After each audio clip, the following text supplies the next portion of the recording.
I'm not saying I didn't like it. It was just I didn't care. It was whatever. Nah, you didn't like it. Shut up.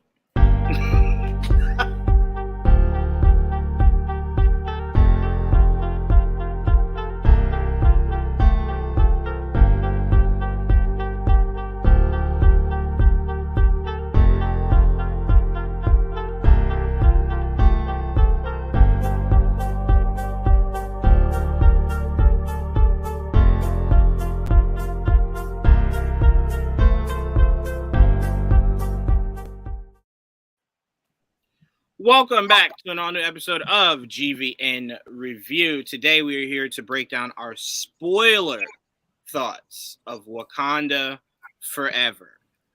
I've been waiting to get to this day. Shout out, absolutely. Shout out, Mike.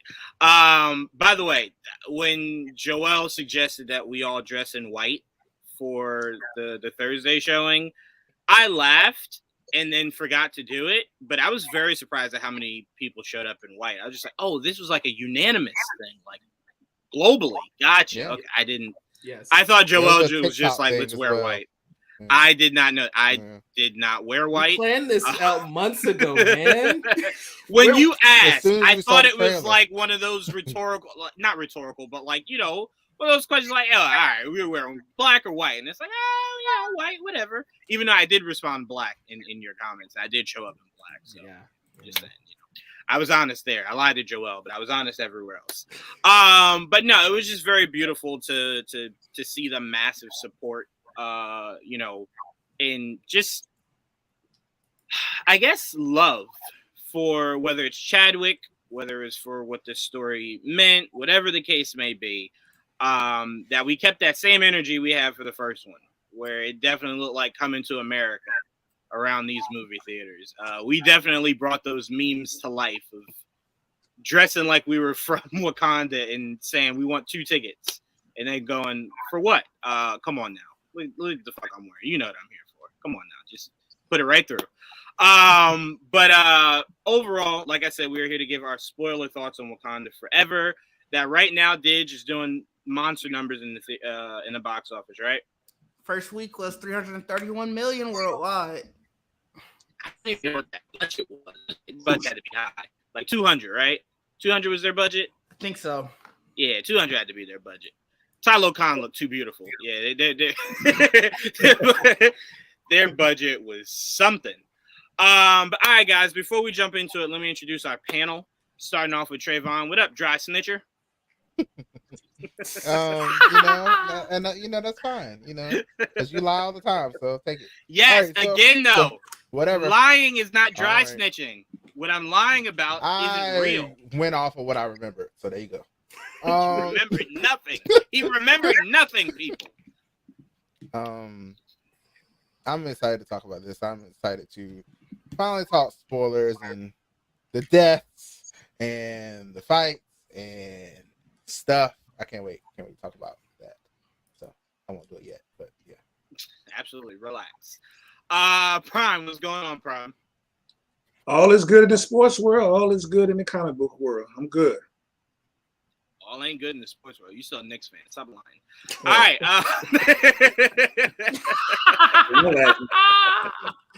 Hey, you said that with a straight face. Come on now. You in pain like I am. Tristan, what's going on, Tristan?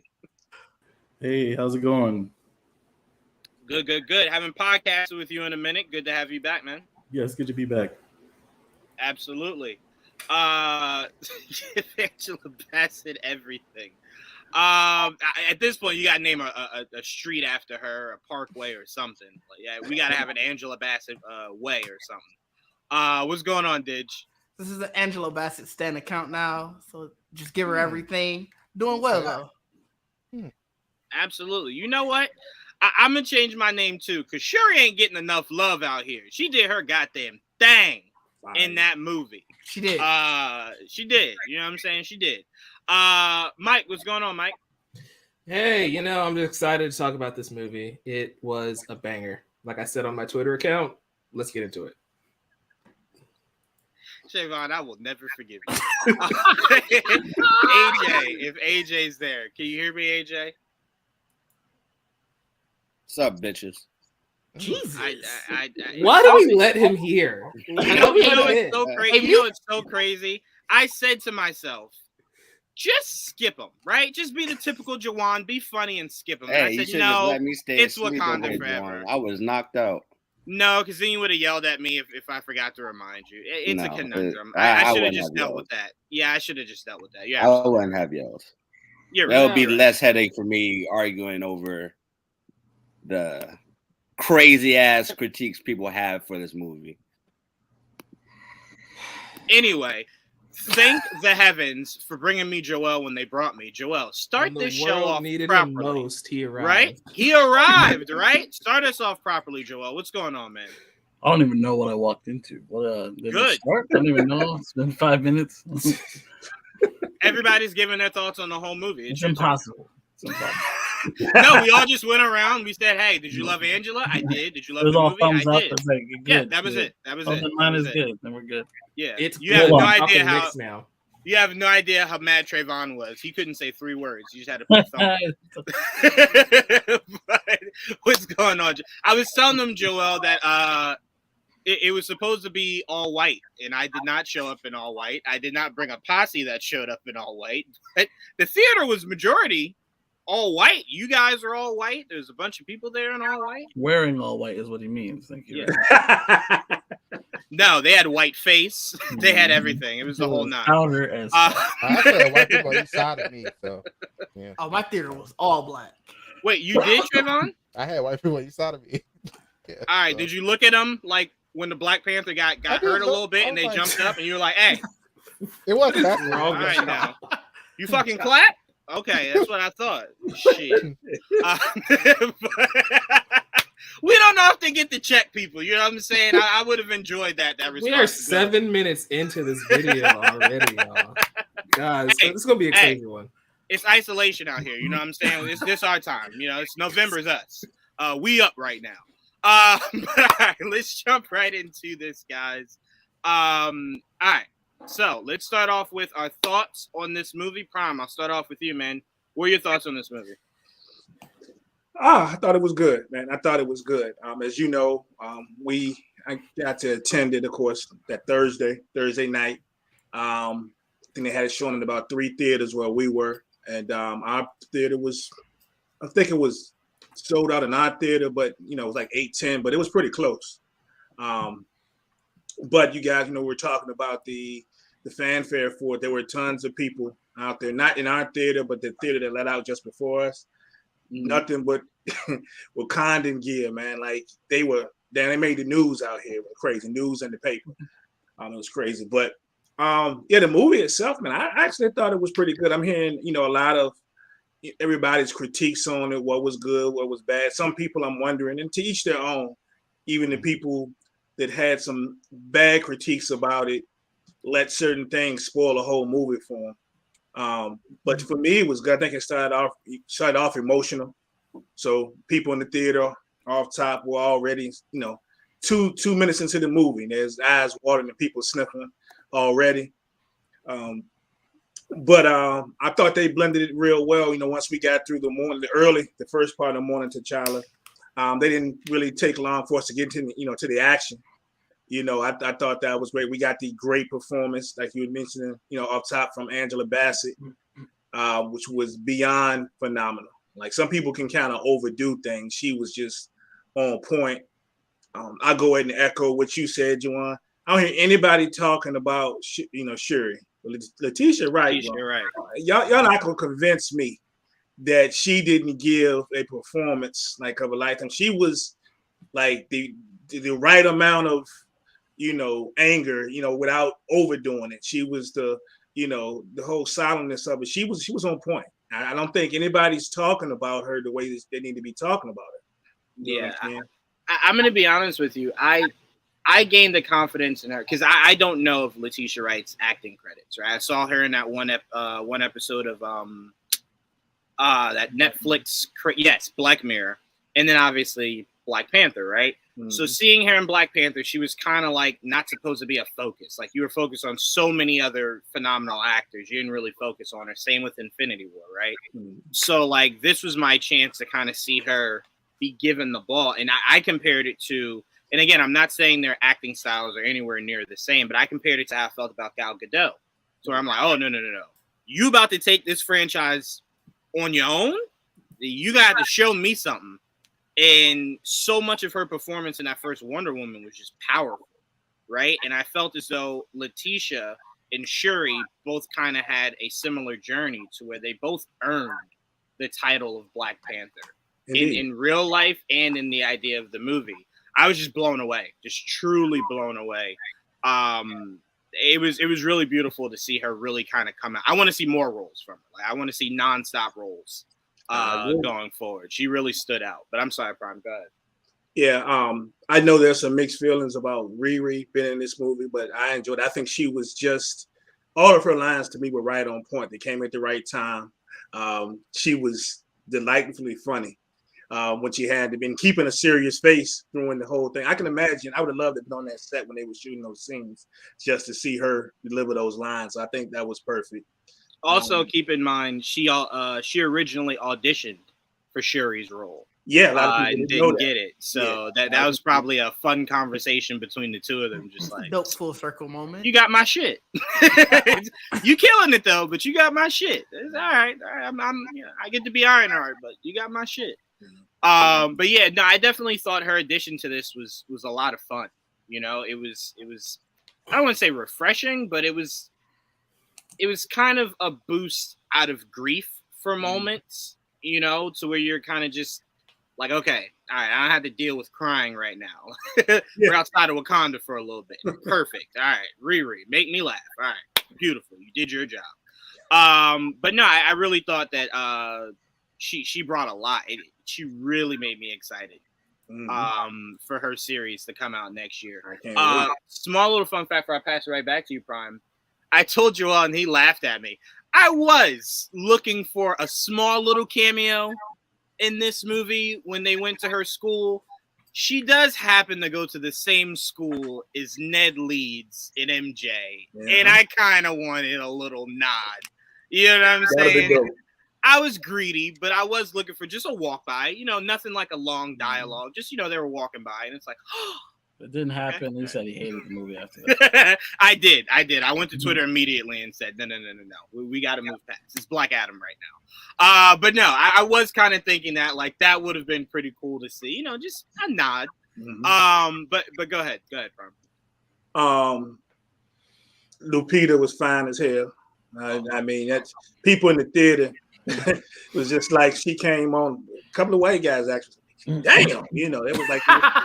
Like it was crazy. Like, so shout out to damn several times. Joel said damn, and it was a little louder than I think he thought it was. Really? Damn. It's like, hey. I think we were all agreeing. Okay. My son would talk about it in the car, right?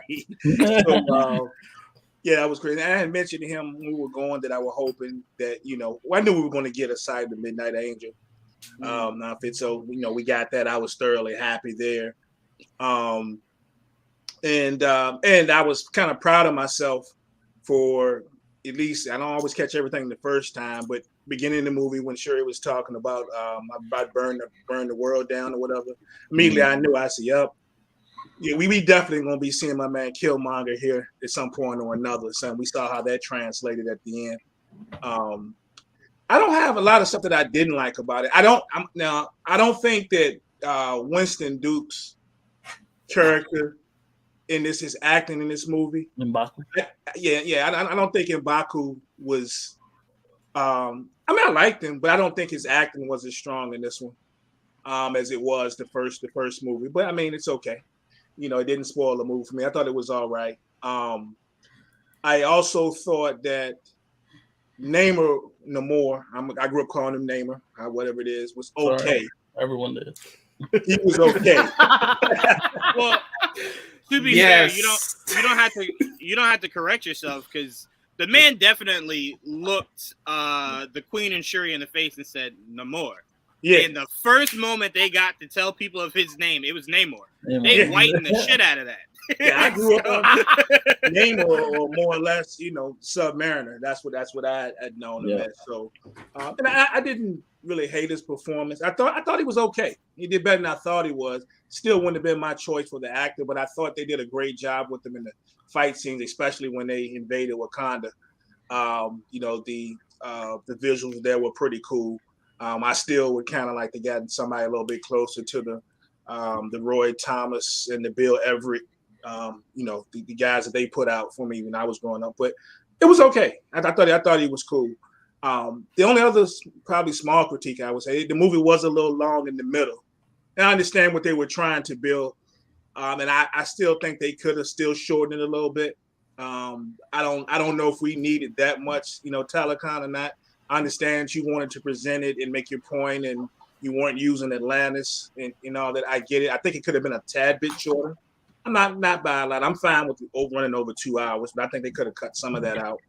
I thought it was interesting too that they didn't the way they portrayed Namora and Atuma, especially Atuma, because realistically everybody knows that through a large span of the comics, him and Namor didn't get along. Like they were kind of at each other's throats. But all in all, I thought it was great. And the last thing I really think about is on the end credit scene, I had no idea that's what we were going to get. Thoroughly happy with it. I thought it was great. I went in thinking this is finally the time we're going to see something leading to Doom, and they're going to leave us hanging at the end of this phase here. Not what happened, but I thought it was awesome how they did it. The whole theater was like, oh, and kid, and I thought it was great. But it's still a solid movie, and I stand by my tweets on this one, regardless of what anybody thinks about it. Not a perfect movie, a good movie. That man had a job to do. Coogler had a job to do. And everybody's critiquing it, good or bad. But, I would like to see what a lot of these people would have done if they were in it under this, intense pressure and what he had to do to rewrite it, to rewrite what they wrote. But protect that man at all costs, man. I can't wait. They got to get this man on something else. I will go opposite before I pass it to Tristan. I'm going to go opposite. I needed everything that I got of Talokan. Because I kind of like even how the poster structured itself to where it's above and below, right? And the idea that a crater landed in the water just as much as it landed on land, and how beautiful both sides look. And again, I love how drastically different you went, because obviously you weren't going to do Atlantis. Mm-hmm. And I also like what they did with Atuma, because a lot of what you would have done with Atuma, you kind of just did with Black Manta in his fucking brother. Why am I Orm? Ocean Master? Yes, in Orm, yes. So I'm like, if you jump to making his right hand his enemy right away, it's like it's too similar, right? It's too similar. I will say this. I didn't really dislike the time. I know you said you wanted you needed everything that you got out of it, right? I thought it was cool. I do think one of the coolest parts of the movie was though when he, after everything that went down and he found that they escaped and killed the young lady down there, is when he descended down on the throne with the headgear on. Yes. I thought that was great, and the way they projected his voice, I think that was strong. It came through the speakers in the theater, like it was pretty awesome. So I did love that part. I will admit that's probably one of my favorite 5 or 6 parts in the entire movie. I will say, and it's crazy because it shouldn't have been my biggest question, but you can ask Joel. My biggest question coming out of this movie was, all right, he assumed the name Namor based off of something someone said. Mm-hmm. But there was someone named Namora. Namora. Yeah, I'm like, well, I don't think they were related in this. In this movie, probably not. But. Right. So I was just more curious on well, when she was born, were they just like, hey, we like you him, also got no we're love. Gonna name you after him. I just thought about that now. The name. I literally just thought about that. Oh, right. So that was the question I asked Joel. And Joel made a good point. He said, well, no, when she was born, maybe her parents were huge Namor fans. And was just like, well, Namora. And it's like, well, all right, okay. That's fair. That's deep. Yeah, I just thought that about it. He's been around a long time, Because to me, been around a long time. So. Right. No, they have. But to me, I was like, the fact that you didn't connect them as relatives I was just like, I didn't immediately go to like, okay, their parents might have been fans. For all we know, she took the name Namor out of respect, you know. Right, and that's we'll why find out on Disney Plus. I let it go. Yeah, as soon as you said that, I let it go. But no, I love the Tuma. They did answer a big question we had of like, why do they kind of look like their actual actor's skin color when they're under? But we now know. We now know. So I'm glad that was explained right. So I'm like, okay, that was really cool. But to me, Namor, man, holy shit, did he just have BD energy everywhere he went? And I think he definitely lived up to. He could take your girl and not even think twice about it. Reed Richards needs to watch out. Oh man, yeah. Here's the crazy part. Reed Richards isn't even part of the MCU yet, and he should be quivering in his boots. Shit's going down. Way, they do still call her. They do still call her his cousin. I'm looking at like some of the official documents, and they still say that that's Namor's cousin, even though they never say it in the movie. So I don't know if they're just going because you know it from the comics, or maybe, or I think they might be doing that. Or what? He did, according to all the documentation, he did also make it seem like the only family he had left was his mother, and then when she died, that was it. So it was just like, well, that is true. You had more family? That is true. You're really sad for somebody that had a lot more family than you made it seem.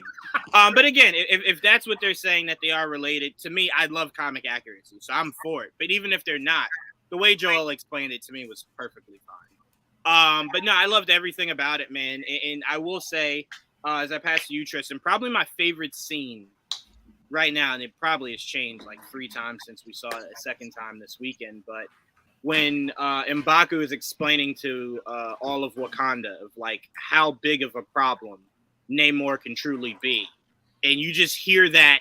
First of all, whoever did the fucking not score, but whoever did that not song, but kind of like beat for Shuri when she came out of the plane and landed, bruh, I got fucking chills. Like that shit was like, oh, okay. Oh shit! Okay, all right. I don't even know what's about to happen, but you about to fuck it up. That's all I know, right? And I love that moment of her landing and essentially taking on Killmonger's hairstyle a little bit, like a weird mix of the two. And then the suit is a weird mix of the two. I just loved everything about that scene. I really definitely did. Again, shout out to Letitia, right? But Tristan, what were your thoughts on this movie? And then I'm gonna go to you, Dage. Make sure you hold on to what you were. Yeah, that's because I had to get his name anyway. So, but I do know who did the music. Oh well, we know it was Ludwig Göransson. I just don't know if that sound of her landing, did he do that? If he did, then I need him to release that shit somewhere. He's listed as the only composer, so that's probably him. All right. Well, I need to find out where that shit is because I want to listen to it. But Tristan, walk me through your thoughts on Wakanda Forever. Okay, cool. Yeah, I really enjoyed the film. You know, it had a lot to accomplish going into this. Like they had to set up the new status quo. How does the franchise move forward without Chadwick? How does in the story universe? How does Wakanda move forward without T'Challa? You know, what are the ramifications of, or the fallout from them revealing themselves to the world at the end of the first one and making these promises that they haven't really kept? So I felt like overall it did a pretty good job of showing us where we go next with the franchise. Of course, Angela Bassett was great. The girl that plays Shuri, what's her name again? I always forget it. Letitia, right? Letitia did a great job. The young lady that played Riri did a great job. Of course, Namor was great. I love how he just popped up in Wakanda and was like, now look, y'all was out there running y'all's mouths. Now me and my people in danger. So what we need to do is team up. But to make no mistake, y'all don't want to team up, I'm gonna kill you. Like, I just love how this is what we need to do. But I'll kill y'all. He said either way, we gonna be good either way. So yeah, I love that. That's funny. Yeah, I just loved his energy, like everything he brought to that role, and he was just great. Although it had me wonder, like, so Wakanda, y'all really never thought about underwater threats? Like, out of everything, all the stuff that exists in y'all world, y'all like, no, the water's good. Nothing's gonna come from. I was like, that was arrogant. To be fair, right? 24/7 colonizers is what they worry about. Like you even saw it leak into She-Hulk a little bit, so they're just like, this is a fucking problem. Like, we got to worry about y'all every day. So when he came out of the water, she was just like, what the? Yeah, no, that makes sense. Shuri was like, yeah, it could have landed in 2 spots. Yeah, we didn't even think about that shit. Yeah, no, that makes sense. You also got to remember that prior to everything that happened in the first Avengers movie and that attack on New York, life was pretty normal in the MCU. So they didn't think about people living under the sea. In public, at least. Yeah. Right. That's true. The true problem was Thor falling in love here on Earth. As soon as he did and Loki came, Loki was just like, this Earth thing, I like it. I'm going to take this shit over. And then all hell broke loose. It's just like, God damn you, Loki. But no, I definitely agree with you. The idea of like, yeah, we're so protected. It's only land that's our problem. And then water shows up and it's like, huh. I didn't think of that. Oh, that makes sense. Yeah, okay. All right. Yeah, I get it. I love how quickly they accepted it. As soon as they went back to the lab, it was just like, yeah, water problem now. Okay. Change the shield to stop that land. Huge oversight. Yeah, absolutely. Namor showed you he's getting through that shit. Namor shit. They were like, wait, you swam all this way? It's like, fuck yeah, I had to get here. You know what I'm saying? The shield needs to go past, like it needs to go like. Oh, it probably does now. Exactly. Yeah, Wait. That's a good point because so Namor came in and did what he did, and then he brings back his whole tribe. I'm like, y'all didn't extend that shield after Namor showed up the first time. Nah. That's what I do. There were a lot of little things like that I was like, okay, that's awfully convenient that y'all just didn't do that, didn't handle that. That was kind of my nitpick. Like there was a lot of things that were very convenient, like how they played out, because the story required that. Also, so I'm a big fan of Michaela Cole, so I enjoyed that her character was introduced, but it kind of felt like, because obviously there was a lot going on in this film, so they couldn't service all the characters, but it felt like she kind of had an abandoned storyline, like, because I got her being introduced as a sort of new generation of those warriors, and that she's willing to embrace technology. It seemed like her and Shuri would have been a lot tighter than they actually were because they were both embracing this new generation, this new. It seemed like they were. Well, no, her scene got cut. So remember from the trailer where it shows all the Dora Milaje squaring off against somebody in different garb? I think that was her introduction story that they cut. That they cut. And it sucks that Nate Moore said we'll probably never see the actual full Ryan Coogler Wakanda Forever movie because it's a larger movie. Release the Coogler cut. He said, to be fair, he said out of his own mouth they do not like doing that. Him and Ryan, not Kevin, but he and Ryan don't like the idea of that because it kind of taints what you saw, right? Because once you see it larger, you're just like, well, that's a way better movie, right? So he said they don't believe in that. Kevin said no, we're gonna do that. Has Kevin ever done that? Has he ever done that? They'll do it for this. They did the Spider-Man way more fun version. What about the Spider-Man? First of all, that was Sony. I was about to say that was all Sony. You sat down and you were like, bruh, it was just them saying hello in French. That was all we missed? The fuck I paid money No, it's more that damn reporter stuff. the news. What was this? But yeah, I'm sorry, Tristan. To go back to you, I think a lot of her, not origin, but a lot of her introduction was maybe cut. Yeah. And I think they probably, at the end of the day, they came to it and was just like, how invested are people really going to be in the character that we kind of just tagged along? We can kind of cut this. And I think when you get the Midnight Angels series, you'll see flashbacks of how she joined in. Yeah, that makes sense. They'll leave it for that series. You can't give them everything, Right. Yeah, they'll leave it for that series. But I'm sorry, Tristan. I just wanted to say I think it got cut. But speaking of the Midnight Angels, like Okoye, I really enjoyed her story arc in this movie. Like her being, obviously she was just this amazing warrior in the first one, but in this one we see her get kind of humbled. Like when Angela Bassett is going off on her, I was like, she had points. Like the queen was, it's like, oh, your husband is in jail. You can go see him. She was a little petty. She was a little petty. Wait, that lady was grieving. That lady has lost her son, has lost her husband. She has the right wasn't her fault though. She has the right to be petty. Let me say this, Tristan. To be fair to her, when she said when Killmonger took over and you joined sides with him, as I had to fend for me and my daughter on my own, I think what she forgets is in that same movie, she says the job of the Dora Milaje are to defend their Black Panther. their Black Panther was Killmonger. How the fuck was I supposed to just throw away tradition so I can protect your ass because you out in the cold? That's not the loyalty I'm supposed to have. It's to Wakanda, not your ass, right? You allowed an outsider to take the throne. I don't want to hear it. She had time out.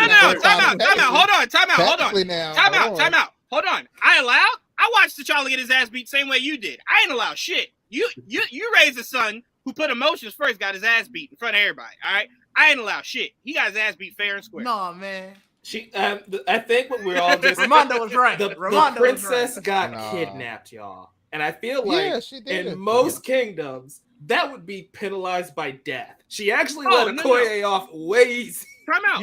Don't get me wrong. If you were telling me that was her biggest issue, is that she told her not to take Shuri, she took Shuri anyway, and she got captured. No problem. No. I'm saying she was petty for bringing up the Killmonger shit. Like, first of all, 6 years have passed. That's 6 years ago. Let it go. We moved on. Now, hold on. Let it go. Wait, say it again, Jamie. Well, she was holding everybody else at the council accountable for that as well. It wasn't just her. I'm sorry, you fired me. Fuck you mean you held everybody else accountable? You fired me. Well, she called him out. She basically called him out. Yeah, and they were just like, "You're not gonna fire us, right? Oh, just her? Oh, we don't give a fuck." She wasn't gonna be able to do that to them. She could do it to Okoye. She was like, "You are lower than me. I can do this to you." That's sure how did. She felt. She begged for her job, and she was just like, "Nah, that shit don't mean." Had that lady crying. When Okoye didn't deserve that. Here's what. Go ahead, Tristan. I was gonna say, here I think is where she messed up. When she said, "I've sacrificed everything," the queen was triggered. She was like, "What? You've done what?" What did you say to me? She said. That's what she said. I think if she not said that, she would have been okay. But Yo, Tristan, you know what she did in her head? She went, "I'm sorry. Husband gone, son gone, daughter gone. Was that not enough sacrifice for y'all motherfuckers? The whole family. She said, "You bald-headed demon." When I tell you, I fell out of my recliner at the movie theater when Mom said that. And it was like Tristan said, it was an ad-lib. Yeah, that was great. And I just want to add, nobody got slapped. I just want to add that nobody walked up and got slapped in that movie. I'm just saying. Just want to throw that out there. Making bald-headed jokes don't get you slapped. Anyway, Tristan, so you were saying, Tristan. Hey, mute his mic, y'all. I just put it out there so people know. I don't know if she got alopecia. Okay. All right. Like, let's not do that. Tristan, get us out of here. What else were you saying? I'm going to defend Will today, man. I don't care. Okay, so I enjoyed the Killmonger cameo. I really want, and I love that parallel between here and Shuri. And I think I like that Shuri. She thought she's so different from him, but then she realized no, that line is kind of really close. Right. She could easily kind of edge over him. So I really hope in the future, if Michael B. Jordan is available, at least the next one, I would like him to sort of be that devil on her shoulder that's always there. Like, be careful because you can easily. Well, he kind of reminds her. He can easily kind of transition into being me. Because one thing I don't want them to do. I don't want her grief and her anger to just go away. I don't want that to just be gone in the next film. Like, that's realistically, that's something she would struggle with probably for the rest of her life. She's lost her entire family. What in the last like 7 or so years within the? It's been like I'm trying to figure out the timeline within the MCU. I don't even think it's been that long. I think it's been like a year. No, yeah. Well, she got dusted. Dad, remember? Obviously. Yeah, she got her. Yeah, she lost herself. No. To Tristan's point. It was. Remember 2025 she lost her brother. The very following year of 2026 she lost her mother. So that's a very quick turn. She lost her father. When did she lose her father? Like her father was her father was back in Civil War. So yeah, that was 2016. Like 2016. Okay. Yeah. Right, but my point is she got snapped out, so that timeline's still a lot closer for her. Because time jump, she didn't have to deal with the 5 years. It's been a while. She essentially came out of it, lost her brother, then following year lost her mother. So it was just within a year, which is crazy. Yeah. So I really want to see I want to see that struggle going forward, and I feel like Shuri, like she's in a pretty unique position as a Black Panther. Even the actress, I feel like, kind of drawn to the point you were making earlier. Like both the character and the actress have been put in this position that she was never supposed to really be in. So we're kind of seeing her rise to that occasion, again, both the actress and the character. What I really want to see in the future is, because the Black Panther, correct me if I'm wrong, but the Black Panther and the King have always been, like the King has always been the Black Panther. Yes. Correct. Yeah. So I want to see what happens in the future because they implied that M'Baku is going to be the new king. So there's naturally going to be some conflict between them because she's supposed to be Wakanda's warrior. What if he wants her to do something she doesn't want to do, or vice versa? I really want to see that interpersonal drama and like how that plays out. Yeah, And we like to be fair, we saw a little bit of it. We saw a little bit of it when she landed and said, "Hey, shut the fuck up, fight them, and die for me." Simple as that. All right, I lost my mom. Fucking die for me. And he was just like, "Yeah, all right, cool. All right, let's do it." So I kind of think it might be a little bit of the same when she has some issues. She might come up in there and go, which is different. Yeah, and she might say, "Oh, well, you gotta beat my ass then." You know what I'm saying? Fuck what you thought. I mean, I'm like, you can beat my ass. You do what I say. Because I wonder how he's gonna react. How he'll react. Like, he's on the throne, and that obviously is gonna elevate his tribe. What happens when he finds out about T'Challa's kid? Like, that's gonna. I see more like political intrigue and stuff like that happening. So, we joked about that, Tristan, because we said this man's been waiting to be king for a long time. Soon as he hears there's his son, he's gonna say, "All right, no. Let me fight this motherfucker." It's like, whoa, wait, what? Yeah. No, let's say he challenged me. Let's say he challenged me, so I can fuck him up, keep my position. Let's do that right now. Let's not even wait. Let's just go ahead and handle this right now. But yeah, he is gonna be a little upset. Understandably, when this kid shows up. I don't think he's gonna find out about it for a while. No, Probably we not. agree. That's going to be the problem. He's going to be so used to being king. Yeah, and that kid going to show up. Yeah, that kid going to show up like, "Hey, it's warm, right? What do you mean? The seat. Just when he was comfortable and shit. Yeah, it's mine now. You can get the fuck up."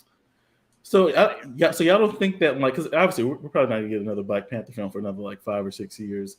Yeah. So So y'all don't think that that might make more of an interesting story if somehow that kid's existence is revealed before he's an adult? Like, that could just. I'm just thinking in terms of like what would make an interesting story like that. Like, people trying to. If where I think this story is somewhat going, not fully going, but somewhat going, which is a war for Wakanda, essentially. I think it might be Nakia has to stay within the borders of Wakanda. It's not safe outside. And once she's in there, they're definitely gonna go, "Who the fuck is that?" They're like, oh yeah. Like, I'm sorry, why does that look just like T'Challa? Because that's T'Challa. I'm sorry. Explain what the fuck I'm looking at here. This is his son. The fuck has he been all this time? So I do think if this war for Wakanda is happening, which it looks like we're leaning towards, family has to reunite.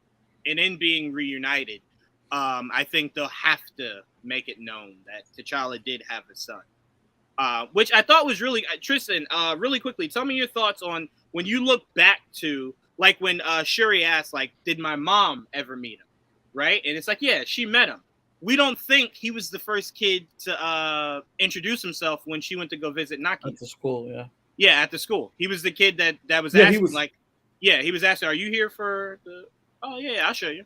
It's like, that was you sneaky motherfucker. I didn't catch that until the second time. Another thing I didn't catch until the second time. So right before Namor shows up, however you say his name, right before he shows up, Namor. When they're talking, when Shuri and the Queen are talking, the Queen says, "Shuri, I have to tell you something about your brother." And then he shows up at the second time. I was like, "Oh, that's what she was about to tell her." The first time I was like, "What did she tell? Like, what? Like, she never told her the secret." But and it seemed like Nakia was gonna let it slip when she was talking to Okoye, and she was like, to him, he was to y'all, he was a king and a Black Panther, but to me, and she kind of just took a moment, right? It seemed like she was gonna say, "Father of my child, lover," like a whole bunch of shit, and she was just like, "He was everything." Lover.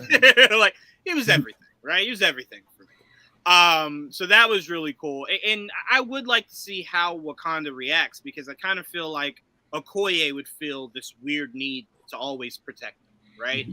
Because of the love she had for T'Challa, growing up together and everything. So I think a lot of Wakanda would want to know, and they will be thrilled once they do find out that there was an heir to a direct heir to the throne. So I think they'll like it a lot. I think they will. One more question about Okoye though. So now that she's a Midnight Angel, because at the end when M'Baku shows up to the challenge thing, you don't see Okoye with the rest of the women. So is she like, is the Midnight Angel like its own thing now? She's like her own little. Okay. Yeah. Okay. She never got reinstated with that position. Okay. So I I believe that's. But they now. also kind of walk to the beat of their own drum. So you kind of want to try your best to separate what the Dora Milaje are and what the Midnight Angels are. So I think it's best if, like them rescuing Ross. I think them just doing shit like that, right? Like Black Ops. Black Ops. Right. Like Black Ops. So they do the missions that you would send the Black Panther out to do. Or the ones Nakia was doing. Right. Because Nakia's not doing anything anyway. I mean, she's being a mother, but okay, Mike. Not for Wakanda. That's all I'm saying. She's directly being a mother. You are not right. No, for real. Man. You've already been lying about me. Hey, bro. You're on thin ice. Dang, I'm just saying, Mike was out here like, she don't do shit. And it's like, well, I mean, she's being a mom. It's not easy. I love how she just comes out of retirement. It's like, I'll look at the princess. Done. Yeah. Yeah. Like, I mean, when your queen asks for your help, you gotta do that shit. You gotta do that shit. This is why she was like, dang, y'all can't do nothing. She did say that, like, God damn, you got Dora Milaje, you got everything. What, you need me? Yeah. Shit, all right. Just give me a day. I got it. Fucking bring her home. She did that shit. And it was just like, damn, she is good. I would like to see some flashbacks of, like, what her past experiences were. Because she legit just did. There was no fear. No fear. Picked up the gun. Didn't even know about these underwater people. And just like, hey, drop that shit. I will shoot the fuck out of you right now. It's just like, God, there's just no fear. None. You even got a kid to get back home to and you don't give a shit. Nakia is very badass. Very badass. And her Spanish was on point. God damn. I was just like, oh. She's fluent. Right. Yeah, I was gonna say she lived in Mexico City for a while. I think she was born in Mexico. Yeah, she was born there. I did not say this, but Mike did say it out of his own mouth. He really did say it out of his own mouth. I'm just saying. Mike said it. Didge doesn't respect blind people. Mike doesn't respect moms. It's a very colorful cast we got here. But Tristan, was there anything else you wanted to add about this movie? No, I'm good. I really enjoyed it. I'm looking forward to seeing what happens next. Absolutely, and I do think Nate Moore did say recently in an interview with I think it was Frosty, is he was asked directly like about 5 to 6 years before like another one. And he was like, I gotta see how this movie does. And from what Didge was saying already, 5 or 6 years, we'll have that third movie. We'll get it before Shang-Chi too. And I'd have no problem What? with that. Yeah, I like that. By the way, as I pass this to Jamie, I do want to highlight this comment. And Jamie, please elaborate on this comment, please. I think it was the best one we've had so far. Yeah, go ahead. What were your thoughts, Jamie, on this movie? This is a family-rated podcast, guys. No, it is not. No, it's not. What's that? My turn. Trayvon ended that. It's not family-rated. She means fresh water. She says salt water. She means fresh water. It's I mean, there's not a whole lot to say here. I'm with you. He didn't wear clothes the whole movie, and he was just trying to breathe, and I was just trying to breathe. We was together. We was together on that. Gracious. He is not a slab of meat. I did not say anything of the such. I did not say anything like that. He is a human being, guys. I'm just saying, goodness gracious. They did their thing with that. Sometimes less is more, and that's exactly what they did. Less is no more. That's exactly what they did. First of all, can I just say Jamie did give us Vashon and now gave us less is name more. I love it, Jamie. I love it. You guys stop missing episodes. Well, the internet did Vashon. This one was original. No. I give that to you. Vashon came from your mouth. It was yours. You created that. All right. That's all I know. But no, seriously, walk me through your thoughts. Think about the children. Jamie and Trayvon don't. There's no filters there. Look at Trayvon's name right now. Come on. Say a word. Right. The children are fine.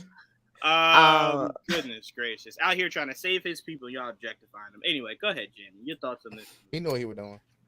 I really enjoyed this. I was like, much like some other people, was like nervous as to how they were going to go about.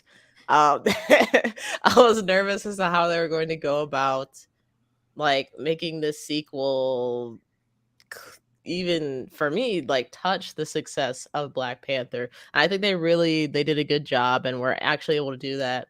Only time will tell whether it will really like surpass it as far as like people really enjoying it more than Black Panther. But I definitely enjoyed it. Let me see.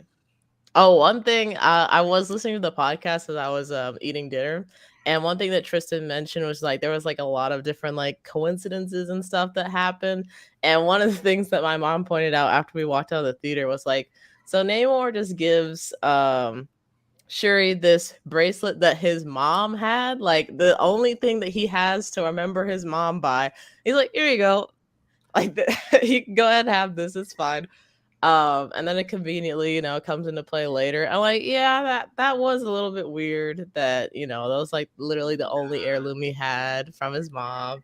I get why y'all think that, but that's stunting 101, right? Right? You come there as a guest, you leave dripped in jewelry. That's how Namor does. We just told you, the man takes everybody's woman. It's different techniques he has. And for him, look, it worked, right? I guess so, but like your mom's only bracelet, like it would have been different if he lied and had given her some other bracelet. Like, yeah, this was my mom's. That's the thing; it can be retconned into a lie if they really wanted to. So I guess so. Jamie, this is simping 101. Okay, 100%. This happens way more often than you probably realize. 100%. So it's happening right now as we're podcasting. Someone is simping, giving things that they should not. Oh, yeah, I just saw a tweet about somebody simping. It's part of the game. I literally just saw part of the game. But again, we got to stop acting like it didn't work. Like she went from, hey, fuck it, we'll go to war too. All right, well, let's make a deal. What if it's like, it's working, right? The charm, honestly, I'm beautiful, right? It's working, right? They still could have got together if he didn't kill her mom. I think that was the 100%. 100%. All the way up to that moment, it's like, oh yeah, they can still work this out. Still making. And you know what it was, right? You know what it was. It wasn't until Namor showed up and said, "Hey, I'm sorry, you soft now, or what? We just what the fuck happened? Love, like the fuck? We don't matter no more." And he's just like, "Fuck. Yeah, I gotta do it for y'all. All right, let me put on for the hood one time. All right, let's go to war. Fuck it, let's do it." But he was falling for her. He was just like, yeah, my mom's right. He did not fall for her. Are you serious? Yes, hell no, he didn't. At the end of that movie, he was just like, hey, one day they will need me, and when they need me, we'll see. Like, we'll see. Atuma get ready to fight his ass in the next movie. Nah, they're too loyal of soldiers to do that. If they were gonna do that, there should have been seeds to that somewhere in here. There should have been. I mean, we've seen Marvel hasn't planted seeds in the past and done stuff, so it's possible. That's also true. But to me, I like the idea of him having his loyal soldiers of Namor. I don't know. I feel like them questions. You gotta have a villain, and like. Well, you gotta have a villain if you plan on doing a solo Namor project, and if you do, if that gets green, when she tweeted that immediately, I was like, "Oh wow!" If you're gonna do that, then I take back everything I'm saying. But till I hear that they're giving us that, after what we've saw, we'll get more. We'll get more Namor for sure. Oh, for sure. But a solo thing, maybe a solo thing too. Because I can see him being another own show. Vision. Wanda, let Namor First of all, the Feather Serpent God deserves some show. Nah, you can't really be Feather Serpent God when you only got half wings now. You know what I'm saying? It'll go back. You got to get demoted a little bit. You got to get demoted a little bit. Definitely assume they're going to grow back. Yeah. I mean, we were hoping. So that was the first thing we said. Like, you got to grow that shit back, though. That looked gross. You can't be walking around here like that. Had to hurt. He was screaming. Yeah, you can see the evidence that it hurt. Oh, yeah. He was like, what the fuck is you doing? He's like, well, you stabbed me. That's true. That's true. I did. Now I don't regret it. Right. Yeah. Now I might do it again. Fuck. No, but I'm sorry. Go ahead, Jamie. Your thoughts on this? Yeah, other than bringing that up, I don't think I really had any major issues with this movie, to be honest with you. Like, I really enjoyed it. It was really emotional. Like, from the start, like, I cried for about like 10 minutes, and I was like sitting there with my parents just like trying to silently sob. And then I was like crying at the end when they revealed T'Challa. I was like, damn it, bro, like my eyes gonna be red. They'd be like, you crying? I'm like, no, I'm not crying, I'm fine. But yeah, this was a super, like, I figured they were going to allude to like Chadwick Boseman in some way, but I was not expecting to be that emotional watching this movie. So that's a fair warning for people that you have to be prepared when you go see this. But I don't think anybody's mentioned this. But one of my favorite scenes actually was when we got to hear like the first siren song thing, because I was like, what the hell? Like did Wakandans like learn like some what is going on here? Like that was super. It had a completely different vibe from the movie. And I was listening to some other reviewers saying like it was really like it changed up the vibe and was really intense. And like just I don't know, Marvel's definitely been kind of dipping their toes into more like horror like aspects in their movies. And I thought that the horror aspects in like Doctor Strange were good, and probably some of the few aspects I was like really enjoyed of that movie, to be honest. But with this one, I was like, oh man, like I would have really loved to see like more of that, honestly. Just the way that at least that it made me feel, I was like, oh, this is interesting, and I like it. Yeah, sorry for people that drowned, but it was cool. Oh no, fuck them, it's cool. But it was definitely dope to see how, because like when Namor comes up and he's just like, I have an army way larger than anything you have in Wakanda, which I thought was weird. I can understand having a larger one, but they were drastically bigger than Wakanda's army, which was a little like. Well, remember he was from like the 1600s. You don't know. It didn't seem like they had regular lifespans, like any of them.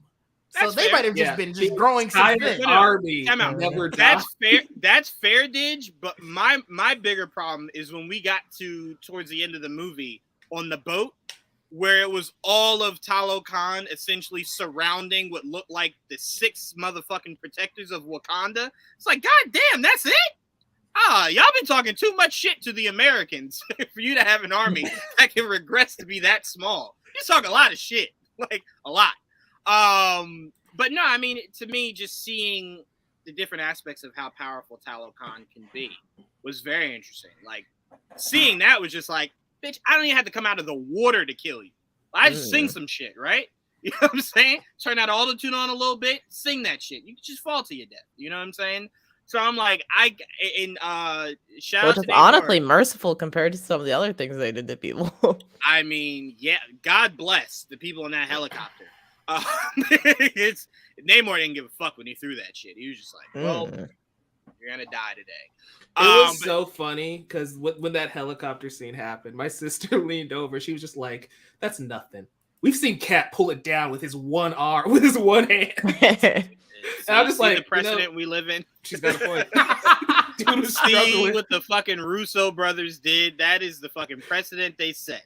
Cap can fucking just pull the shit with one arm. Now when we see impressive shit, you just kind of look at it like, well, Cap did that shit with one hand. It's like, but that shit shouldn't have happened.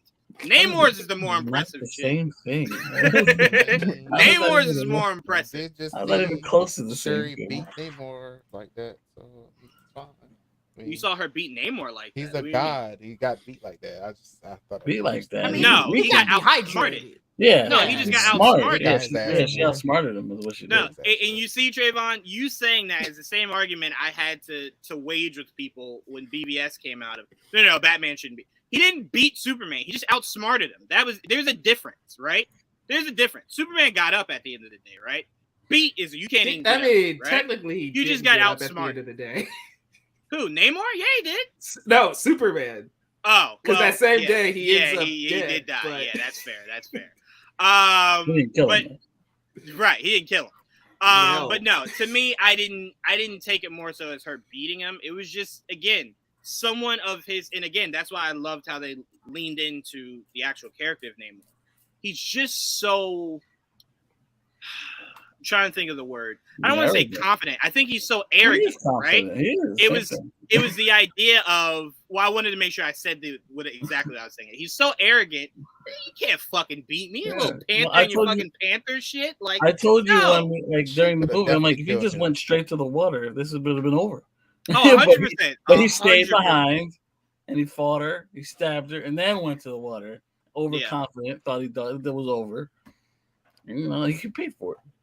Yeah, and he also forgot about all those stories he was telling about those heart-shaped herbs and how they heal. Because he definitely stabbed the shit out of her with no thought of, did she take some shit? Because she fighting me bold as fuck. He underestimated her because she was really funny. That's what she's really puny. There's no way she's gonna walk away from this. No, we know what it was. It was misogyny. He definitely said she's in love with me. She's gonna let me win this. That's what it is. She's gonna let me win this battle. No way she's gonna try to beat me. She loves me too much. And she said, she's like, I did till Killmonger showed up. It's war now, motherfucker. I'm killing motherfuckers out here. Let me see. Let me bring this up. Right. Wait, it popped up. Didn't say that. Sorry, it did not pop up. Okay. Joel shed a. I did not tell you he shed a thug tear. I told you he was flat out bawling. He was crying. There was snot. It was ugly. It was crazy. It was really crazy. Jay. That's what you say, but I've learned after today to not listen to anything because I don't know when you lie. No, you learned to not listen to Trayvon because I actually said what you said. Trayvon flipped that shit. He didn't like the movie. I never said that. Never said that. But Mike, okay. I'm gonna pass it to you. You can, give your Trayvon thoughts or your Wakanda Forever thoughts, whichever one you want. What were your thoughts on this movie? I'm saving my Trayvon thoughts for Festivus because I've got a lot of grievances with all you people. But we'll get there. When we get there. I've done nothing. Yeah, I was about to say what You don't like Daredevil. You've done everything. I've done nothing. I'm the most innocent one here, guys. No, Tristan's the most innocent here. Tristan isn't here right now. He's muted. He's out of here. He's here in my heart. He's here. I'm here. I'm here. Yeah, I am the most innocent. Thank you. I got you, Tristan. I got you, Tristan. You know I got you, man. I was gonna throw my hat in the ring, but after the Namor stuff, I'm like, I got a little, Hey, mute Tristan's mic so he ain't here no more. I see the things Tristan likes on Twitter. He innocent. Wait.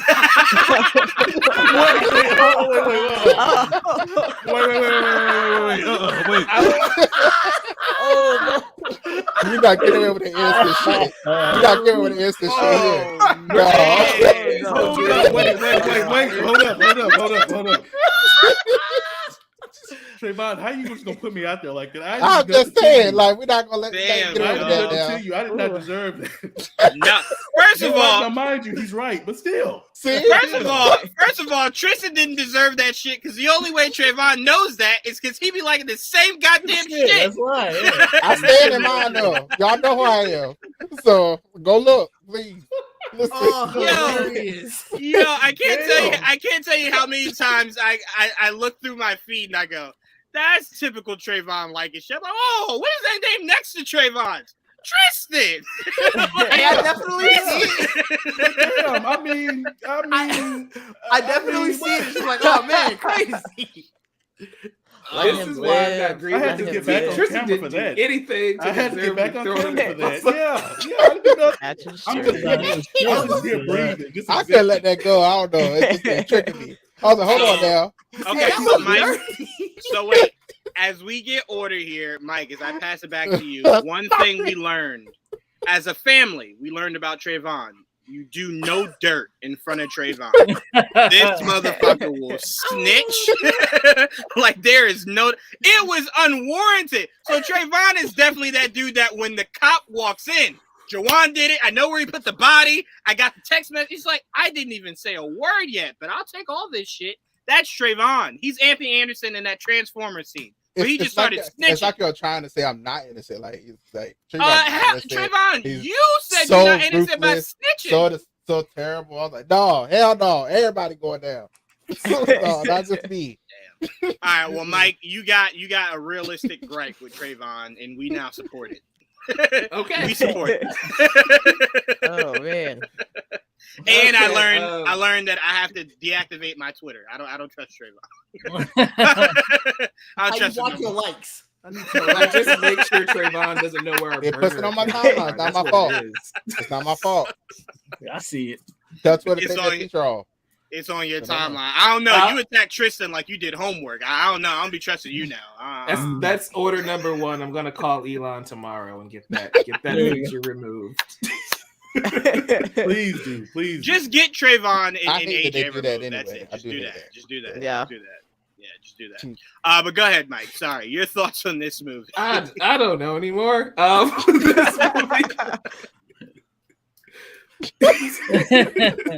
Yes, he's taking shots all time. Let my man rest. But no, this was a great movie. As soon as we got the Marvel fanfare and it was the Chadwick edition, right? I'm like, I went into this movie thinking I'm mentally strong, I'm good, I'm not going to cry. Nope. As soon as it was a moment of silence too, that the music didn't play. I'm like, the triumphant Marvel theme didn't kick in. It was just dead silence, and I'm just like, oh God, the feels are back. And from that point forward, I was a mess the entire movie. You guys have summed it up perfectly. Letitia Wright did a fantastic job as Shuri. Angela Bassett, I love how you can tell that Ryan Coogler's like, look, you're the MVP. You are the veteran that's got to carry us through, and he let Angela just eat the first half of the movie. 100%. Like she carried it, and then they were able to pass the torch to the rest of the cast. And you have to remember, like, this is a very strong cast coming off of Black Panther, which was a very T'Challa focused story. You kind of forget that Lupita Nyong'o's in this movie, and she's just playing like a very small role in the first one, but like all of these major players finally get to step up and show their value and their worth to this franchise, and I thought they handled it beautifully. Right. Now, you guys covered everything I liked about this movie. It is a tad too long. Like, you, at a certain point, I was really feeling that 2.5 hour runtime. But I feel like it was necessary because we essentially had 2 funerals in this film. One for T'Challa and Chadwick, and also for the Queen, right? And so that, on top of setting up Namor, his entire backstory, the entire lore for that character, it was warranted. That's where I kind of get my gripes with Ross and Val, because the movie's already so long. I don't think they added enough value to the story to justify them extending the runtime even more. With that said, they weren't terrible. They weren't awful. Like, it's not going to make this a 4 out of 5 instead of a 5 out of 5. It was just, that's where one of my minor gripes kind of comes from. Did you feel that way about Riri? Because some people did feel that she didn't contribute enough to the movie, where it was like, if she was taken out, it wouldn't have made that much of a difference. Riri is... She benefits from being a plot device, essentially, where she's the MacGuffin that Namor is after Riri, therefore we have to protect Riri. So, like, at least her existence is kind of justified, even if she wasn't the most well-utilized character. I will say, if I had to agree with you about Ross and Val, the reason why I wouldn't agree with people that had an issue with Riri, I legit said to my mom, right? She went to go see it, and she was like, I loved Riri and Shuri together, right? And I was like, oh, well, don't worry. You're going to get more Riri next year when her show comes out. And she said, oh, yeah, I don't really give a fuck about that. I just wanted to see Riri and Shuri together. Like, that's all I wanted. So I try to explain to people, when you have people that think like that have no interest in watching the show, but they'll watch the movie. It's why you have to introduce them in your biggest medium, right, to garnish the interest to then watch the show. But if you just do the show and they don't give a fuck about them, what are we wasting time for, right? Like, it's just for the people that actually know the character, not really for the people that don't care, right? So I'm like, it was good to introduce her here, right? Build it up so people are now curious to hear more about her. Like, they didn't lean into anything of Stark in this, which I thought was brilliant. Don't do any of that. Let the show do all of that. So I'm like, there's a lot of different moving parts you're going to get in her actual show. But to me, that was important. But like I said, Mike, as far as the runtime, I look at it the same way I did the Batman. Did it need to be that long? Absolutely not. Was I willing to go see it again, knowing how long this fucking thing was? Absolutely. I even thought to myself, you want to make it a little bit longer? Just a little bit. Just a little bit longer. Just a little bit. But no, I definitely get it, because sitting there for that full runtime, right? You kind of say to yourself, feeling it. They could have cut like... It made it 20 out. Feeling it a little bit. There's like 20 they could have cut out. You would have been like, all right. It made it worse because there was a dude sitting in front of me with the Apple Watch on that kept checking the time and then putting his hand behind his head. So I kept seeing the minutes go by. I'm like, stop doing this. You're making it worse. You're making it so much worse. I'm like, oh my gosh, I understand. It's a long movie. Get over it. Yeah. It's one of those situations though where, like you mentioned the Batman, right? The Batman is one of those movies where I don't feel the runtime that much, and that's a movie that's longer than this one. I was just like, ooh, yeah, cut that shit out. Like, I need that. Which is how I feel about this movie, where it's like once I start checking my watch, that's how I know the movie's too long. Because here's the I crazy can sit thing. here for 3 hours and not notice. Here's the crazy thing. So my equivalent of checking a watch is when my ass starts going, hey, man, it's been a long fucking time we've been here, bro. You good? And I'm like, oh, yeah, maybe we got to adjust a little bit. Let me see how much longer we got to sit here. All right, it's not much longer. All right, we're getting there. Relax. That's how people take 2 bathroom breaks. That's how I knew. Oh, no, I always train my body. You fucking wait, bro. You wait.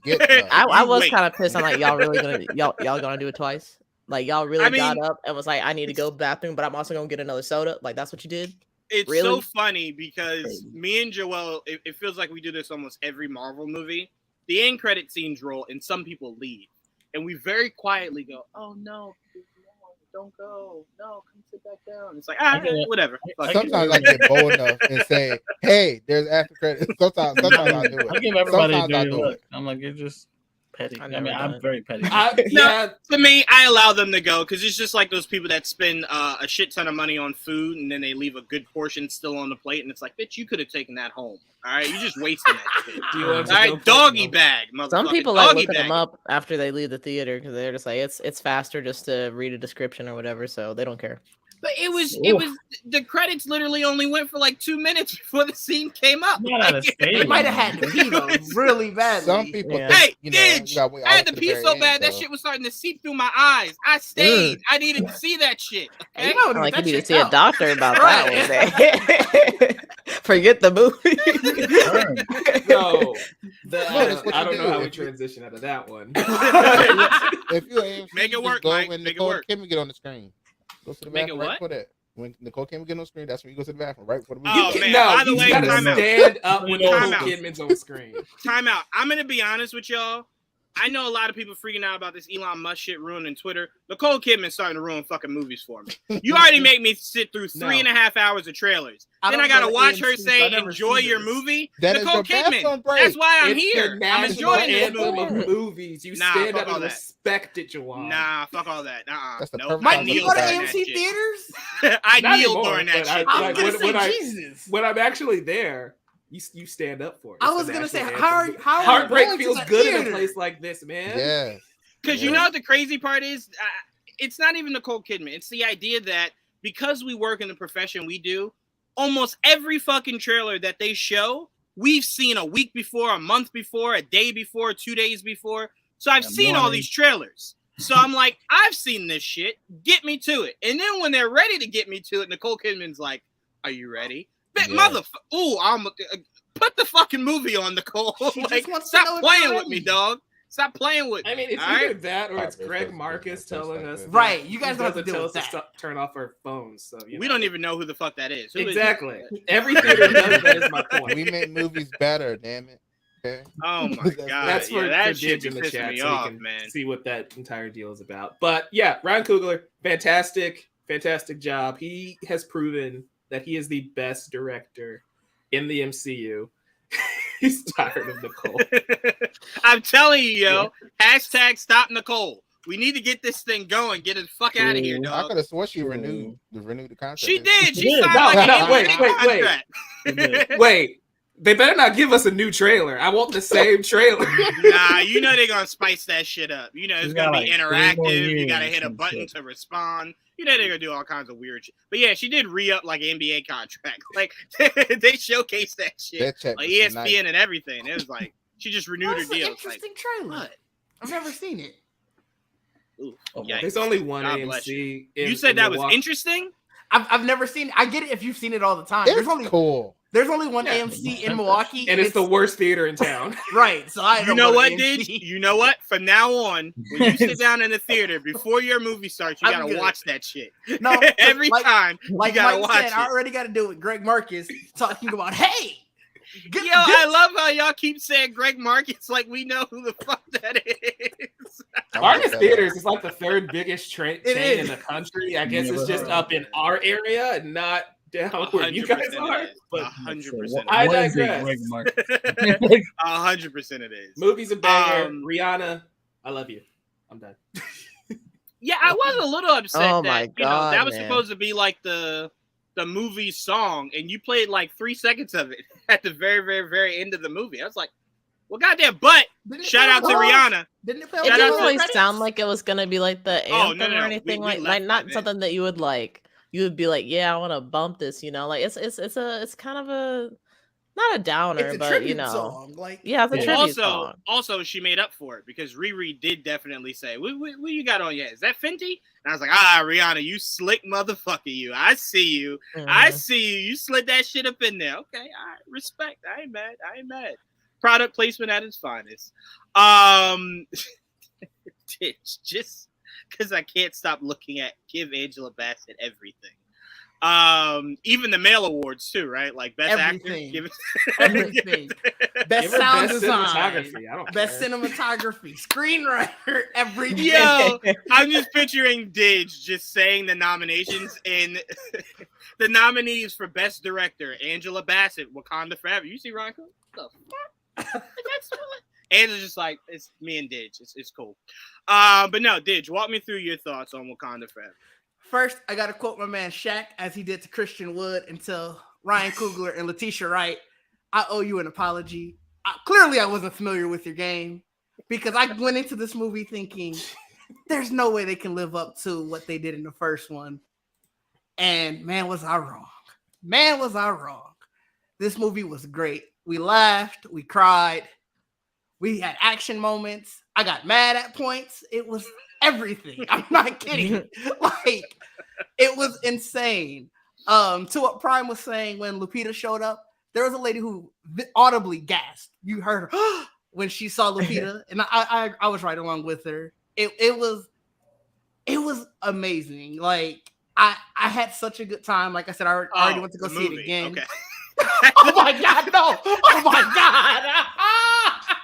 No, I'm back on the movie. Yes, there was no comma there, Didge. It just kept going. Wasn't a comma, but honestly, he ain't wrong. So I mean, he's not. I was just impressed that he was willing to continue with it. That's hilarious. All right, okay. No, yeah, like I said, this movie was great.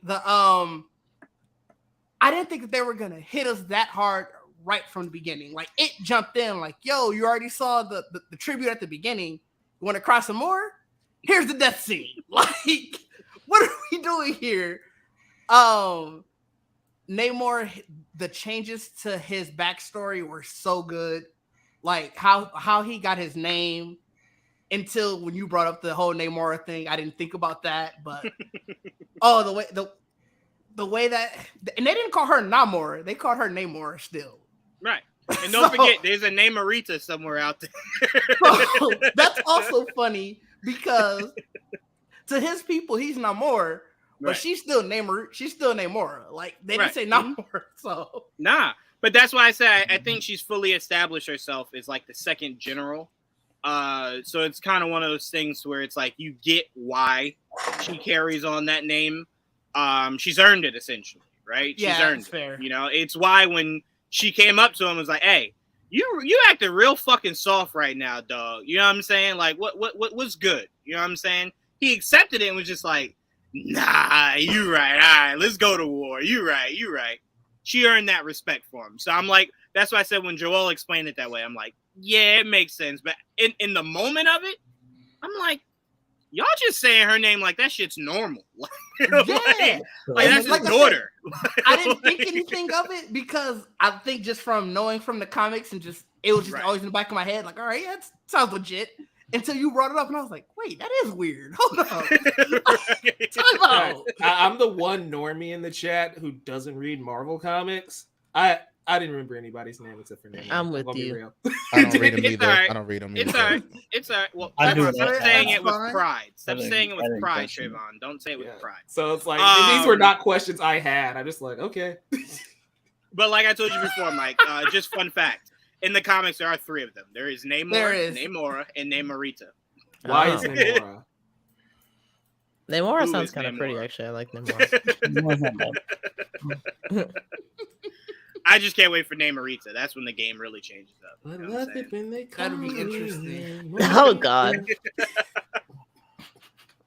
Cancel Mike right now. Mute that shit, Mike. No, go ahead, Didge. I really liked the fight, especially the fight at the end. It was really smart to dry him out. Because I was definitely wondering, like, how are they gonna beat him? What are they gonna put to beat him? So Can't be no bullshit. What y'all about? Right? Like, how are y'all about to do this? So that was something I was really. Yes. I swear, water. when he. No, go ahead. And he wet. When he I didn't like that you got closer to your camera as you said that. Yeah, that was. You wanted to make sure we heard that shit. I don't like that. It came in my ears weird. I didn't like that. No, I was saying, Didge, shut up, Trayvon. I was saying one of the things, Didge, I really appreciated that Ryan did was we had to hear an enormous amount of shit of, you know, people not wanting Letitia, Shuri specifically, to be the Black Panther. She had no training, blah, blah, blah. I like that her fighting was more instinctual. It wasn't like, you know, straight up hand to hand. It was more so like, I don't want to die. So here's my natural response to trying to not die, right? But now she needs to be practicing with Nakia, fucking Okoye. Learn how to fight now. Right. You know what I'm saying? But I like that when she jumped into action, it wasn't this like, oh my God, now magically she's fucking what? Like Bruce Lee and shit? Yeah. No, it was more so instinctual, right? She's, you know, we said it before. There's no way that she grew up in Wakanda and is never trained, ever, right? But I do get the idea that when she was old enough to go, I want to do the science shit. I don't want to really use these to fight, right? I'll use my weapons. I was like, okay, I get that. But there's no way that she didn't ever train in her life. I find that very hard. Very hard. So I just wanted to throw that in. I very much appreciated that, right? Too. Right, 100%. Because you never know. Shit might land on you one day. Then what? Right. Yeah. So one thing that I loved that they kind of added in this movie is that T'Challa helped teach her a lot of this. You're welcome. You're gonna be playing Ragnarok, and it's gonna be playing in the back of your head. An emotional moment's gonna happen. Oh, that would stuck in your head. That would be rough. No, but one thing that I love that they add is that T'Challa kind of mentored her and taught her the science. Right? That because was really one of the complaints was they kind of dumbed T'Challa down a bit because Shuri did all the science stuff, and that's usually something that T'Challa in the comics would do himself, right? So I'm glad they, one, added that back into his character, but also you can explain that, yeah, they probably sparred a little bit too. He probably didn't just teach her science crap. He probably also said, hey, this is the basics for self-defense. She may not be as good as him, but she can still handle herself enough. And also, to your point, Mike, I'm going to give it right back to you, Didge. It's the idea of, it's not necessarily that they dumbed them down. It's the idea of being the older sibling. When your younger sibling starts to get good at something, the worst possible thing you could do is highlight how much better you are than they are, right? Yeah. It'll kill their confidence at the jump, right? So it's the idea of, I could do this shit myself, but my sister really loves doing this. So I'm going to fuck these people up with my hands, and she got the brain. I'm going to just let her go ahead and do her brain thing, right? But don't get it fucked up. I'll science a motherfucker if I need to, right? But I like the idea of that, you know? And it was to the point of, with all of that, even if he knew how to do it, they were her inventions. So he's like, right. I can probably figure out how to do this, but you did it. So just explain it to me. Like, what's the point of me trying to figure it out when you're here? Like, right. Exactly. I agree with you 100%. But the last thing was, I like how, except for one small thing, and that was the Doom, every sort of rumor that we had heard kind of showed up in a way. And so it was really interesting that like you kind of had some idea of what was going on, but it still was subverted in a way. Like we got the rumor that Killmonger was coming back. He did, in a way. We were told that there were going to be multiple people wearing suits. Well, there were, but it wasn't just the Black Panther suit. So I was like, I really like that they were like, oh, okay. It almost felt like they were like, oh yeah, people heard about this, but we're going to change it and show you what we really meant. So, I mean, me and Joel even said it with the kid. We knew about the kid a while ago. Yeah. But where they caught us off guard is where he's like, my mom said you're good at keeping secrets. And he's like, yeah, I can keep a secret. And he's like, well, my real name is T'Challa. I was like, oh, yeah. Oh, what? And I still, like, what'd you say? You guys remember the trailer where it looked like Okoye was protecting a child in the trailer? And that's what I assumed. That's remember we even talked about it. We even talked about the kid from the flood. Yeah, we even talked about it. Like, I wonder that didn't even happen though. Like, I remember it happening in the movie, but I don't remember the trailer. She was in the palace. No, it wasn't in the palace. They made it look like she was in the palace in the trailer. I will say though, one of the things we did theorize is that hey, maybe she's not in this movie a lot because they're hiding that she's pregnant. We were kind of right. Right. She wasn't really in this movie. She was hiding a 6-year-old. like, she wasn't currently pregnant, but she was at some point. So, we were kind of right. That means, wow, she got pregnant like right when Thanos showed up. Like that general was like that time period. That night. Like, like, nah, you know what it probably was? Thanos showed up. I was about to say, yeah, it probably was just like, oh my God, I'm pregnant. So T'Challa was just like, I cannot wait. Right? And Thanos was just like, bye. It's like, oh, fuck this. So I get it when she was like, no, I had to leave. I couldn't stay here. I could not stay here. Are you serious? He's just gone. I don't know how to get him back, right? He's not necessarily dead, but I don't really know that. A whole bunch of emotion she was probably going through. Shuri disappeared too. Yeah. I get why she was just like, yeah, I'm going to go ahead and get the fuck out of here. I'm good. I'm going to go ahead and get the fuck out of here. But no, so Trayvon, as I pass it to you, one of the scenes that really stood out to me the most, because I thought the transition of it was just so beautifully done, is and we were talking about it a little bit, but when she was essentially making her stance in front of the United Nations, as she's talking, you're seeing the act happen. Yeah. And then when the doors start to open and you hear the Dora Milaje theme, I was just like, oh my God. Ryan is a fucking genius, bro. Like Okoye just rising out of the shadows was just like, yo, we don't deserve Ryan Coogler. We really don't, bro. We will look back on Ryan like you are a fucking madman, bro. See, that whole thing was brilliant.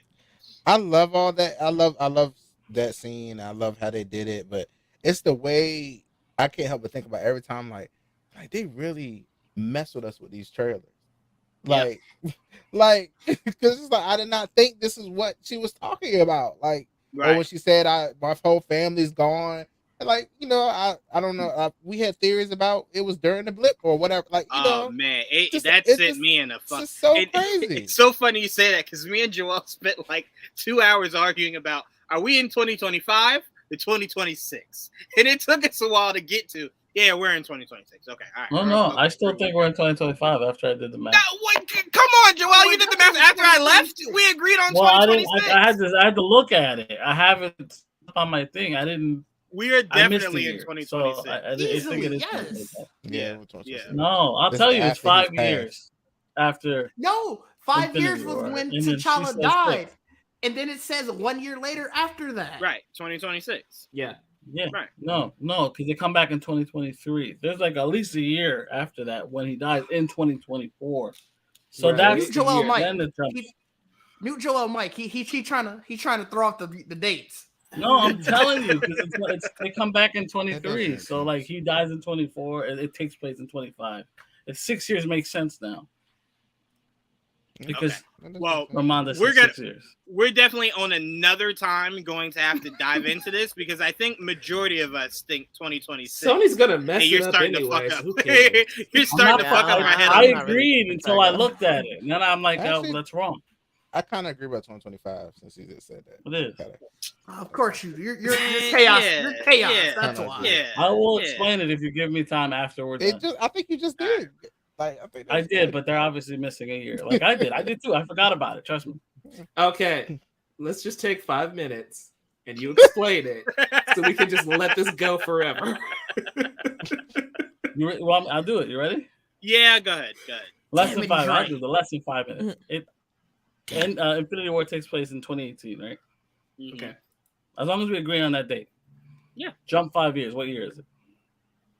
Don't make me do math. Just say it. Don't. He's right. 23. 23. He's right. Just say That's it. what I mean. So like he's not gonna die right away after. So let's even if you go from a year from there, it's at least in 2024 that he dies. Then you jump a year and then it's 2025. Okay. All right. Yeah. No, that makes sense. 2026. All right, Trayvon, what were you saying about your thoughts? Oh no, but I got you, Joel. It's 2025. Okay, no problem. It's all right. We're just living in 2026. Fuck it. You know, whatever's happening there, we're seeing this shit before you. Everything next year. But no, go ahead, Trayvon. Well, should be. What are your thoughts on this? I feel like most, pretty much everybody said anything here already, but like for me, it's just I was really thinking about how are they going to do this, how are they going to address it, what are they going to do, and they go right into it. I just was really impressed by that. I was like, oh, okay, we'll get right into it. They figured out the best way to explain him not being there, and I really commend Coogler, and I think did somebody else help with the actual script? I can't remember. No, he wrote it. Coogler wrote it. Is only him? Yeah, Coogler. I thought it was okay. Yeah. I'll double check while you're going through it. Yeah, but it's very impressive, like the way they figured out a way. Because I was like, I had no idea. That was my whole thing going into this movie. I was like, how are they gonna do this?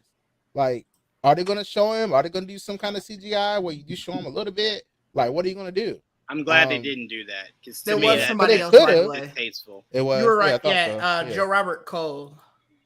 Yeah, I thought it was. Yeah. That's so weird. I could have sworn when the credits were rolling, it just said, just written by Ryan Coogler. But okay, I might have just been wanting to see that, just like I thought we were in. I mean, he co-wrote Black Panther too, so it makes sense. Yeah, no, I'm right there with you. To me, once it's in my head, it's in there. But okay, go ahead, Trayvon.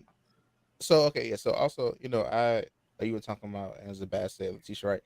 Angela Bassett, she really she's always amazing, but it was like more powerful in here or something. Like it's just the way they portrayed it. It's just amazing. And then when they went to the beach and they were like, she was like, we have to let go.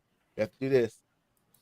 The way Namor came out, like the way he stepped up to them like that, I was like, wow, this is y'all are really in danger. Y'all are really out here with she hasn't taken this herb yet. Y'all are normal.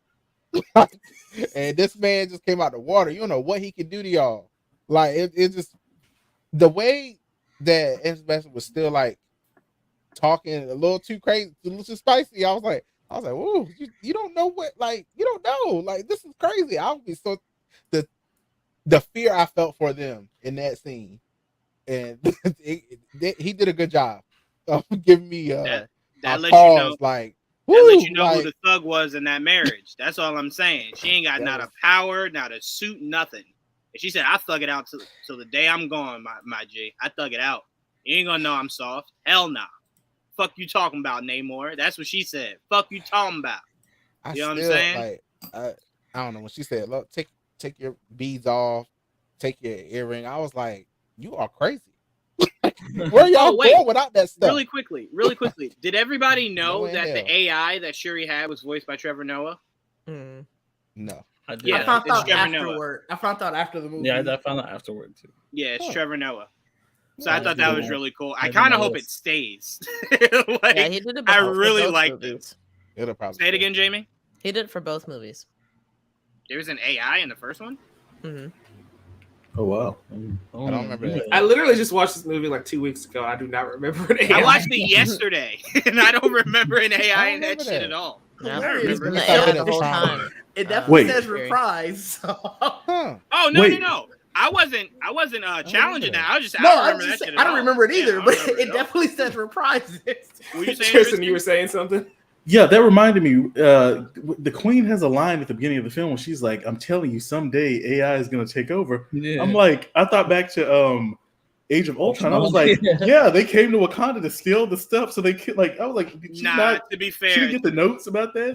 To be fair, she said that's some colonizer shit. We ain't worried about that. And then when it came to Wakanda, it was just like,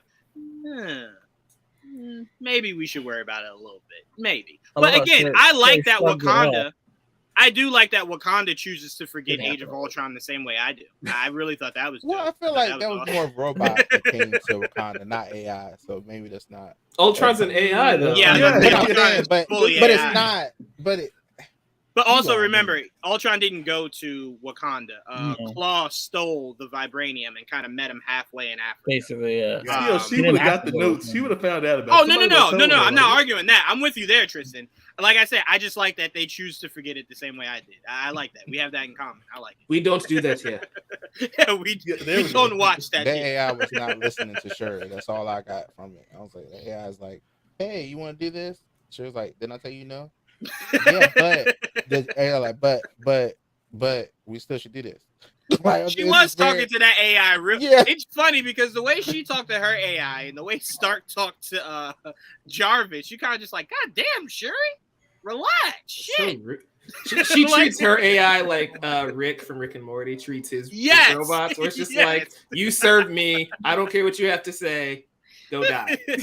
Right, 100%. Because she even said to her mother, no. He does whatever the fuck I tell him to do. And you know the AI was sitting there like, but does he though? Fuck you. Like, I saw how Ultron became a this force. Is my villain. Fuck around. Yeah, fuck around. But go ahead, Trayvon. Let me see. So let's see. I thought it was a little convenient when he gave her the bracelet, but that's immediately what I thought when he gave it to her. I was like, oh, that's how she's gonna make the herb. That's as soon as I thought it, I was like, it grew out the soil. I was like, that's exactly what she's gonna use it for. So that was fine for me. I just when he came and drowned her, essentially, that was really shocking. I didn't think that was gonna happen. I didn't think more of her family was gonna die.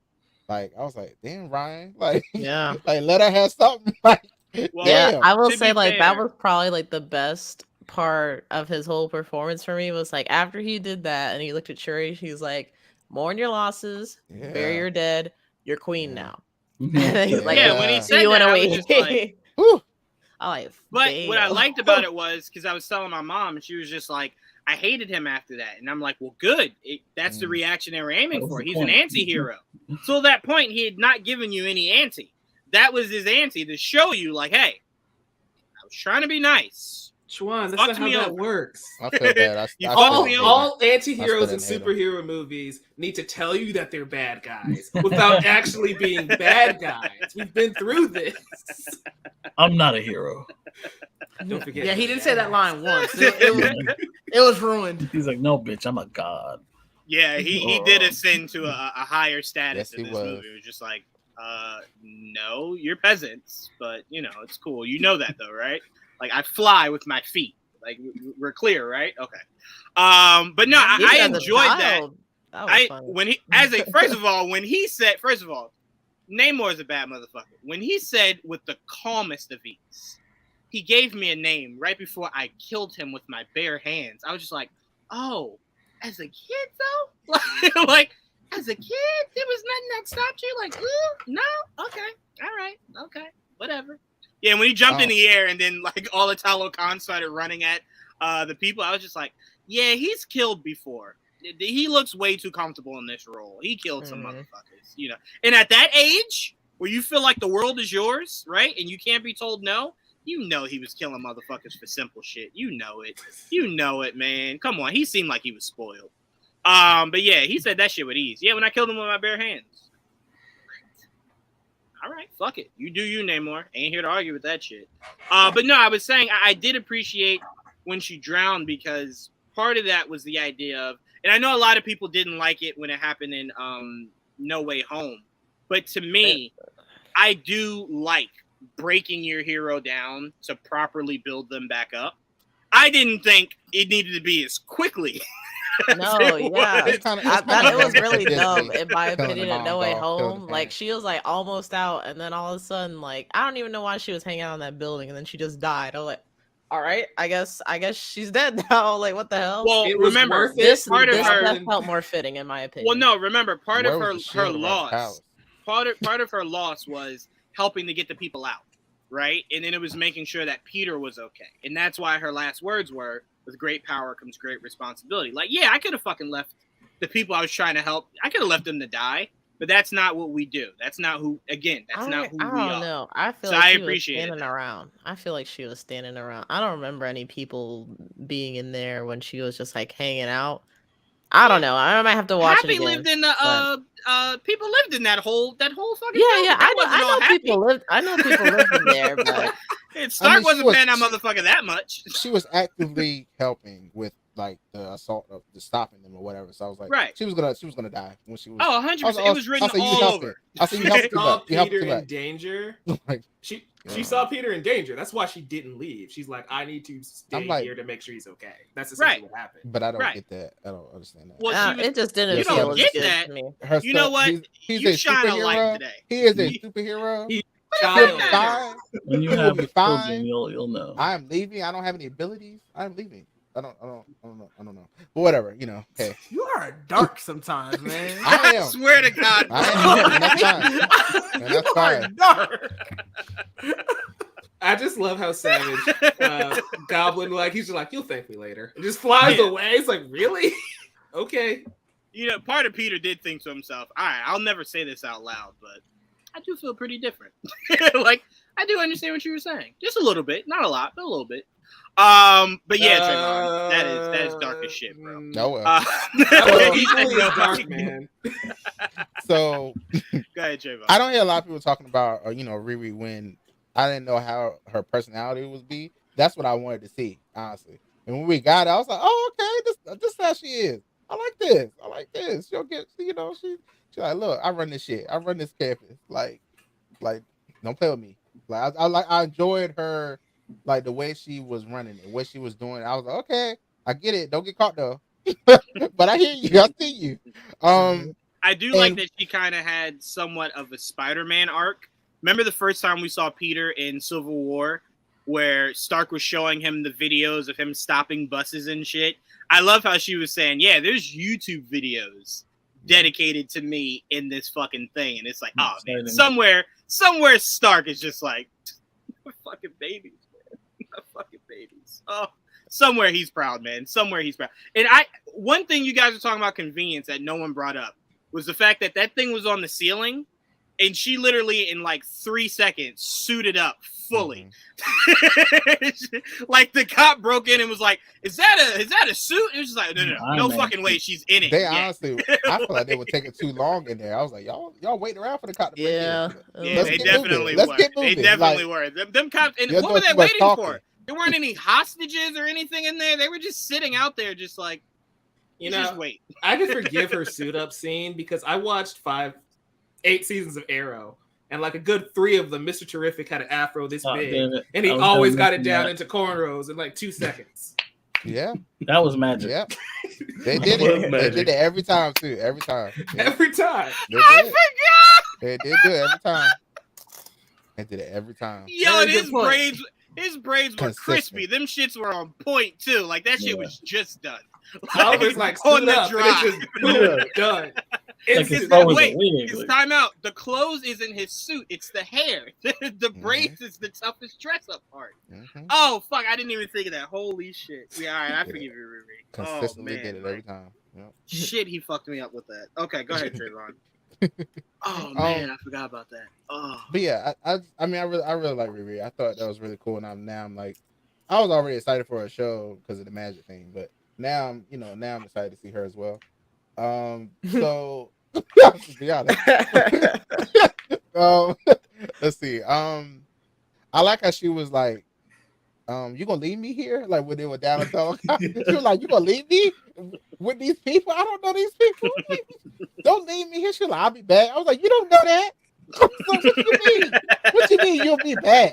You don't know what he gonna do to you when you walk out this room. the confidence that these people have, it was just mind blowing to me. Angela Bassett, the way she was acting when Namor right in your face, like I was like, okay, all right, like y'all playing. And then when it was down Telecon, it was I don't know how sure it was freaking out more. And I do not agree with how they treated Okoye. I don't care. I just thought like Okoye did the best she could. Like she took her there. She fought as hard as she could. Like she did everything she could. Damn it. To be fair, before she left, the Queen said, and I quote, "We have never seen anything like whatever the fuck they are." And Okoye's exact words were, "She'll be fine. She's with me." Mm-hmm. And being with you not only got your ass whooped, it got Riri taken and Shuri. So I can understand that once you return home and there's no child with you, the Queen is looking at you like, but you was talking big shit. Though. You're supposed to come back with 2. You came back with 0. The math ain't math. I still don't think she should have got treated or banished like that. Like I thought that was really. It was maybe a little too harsh, but she was popping her shit. She then got out there and got her ass beat. Yep. That fight was really cool. You're muted, Mike. Mike, you're muted. Like I was saying at the top of the show, losing the princess could be punishable by death. She honestly got off pretty easy, all things considered. I think I like y'all said, I'm a pretty dark person. I feel like I would have. Yeah, never mind. So it's fine. I get it. It's fine. I didn't even want to know where you were headed. Right. I kind of want to. I might have snapped in there a little bit. To me, throw it in the private chat. I would have snapped in there with my staff. I would have snapped in there with my staff. Like y'all not about to talk to me like this. Tell you what, I would have if I was Okoye. I would have came back. I would have been. I definitely wouldn't have came back. Yeah, I was low-key thinking, why did she come back? Or just never come back. Yeah.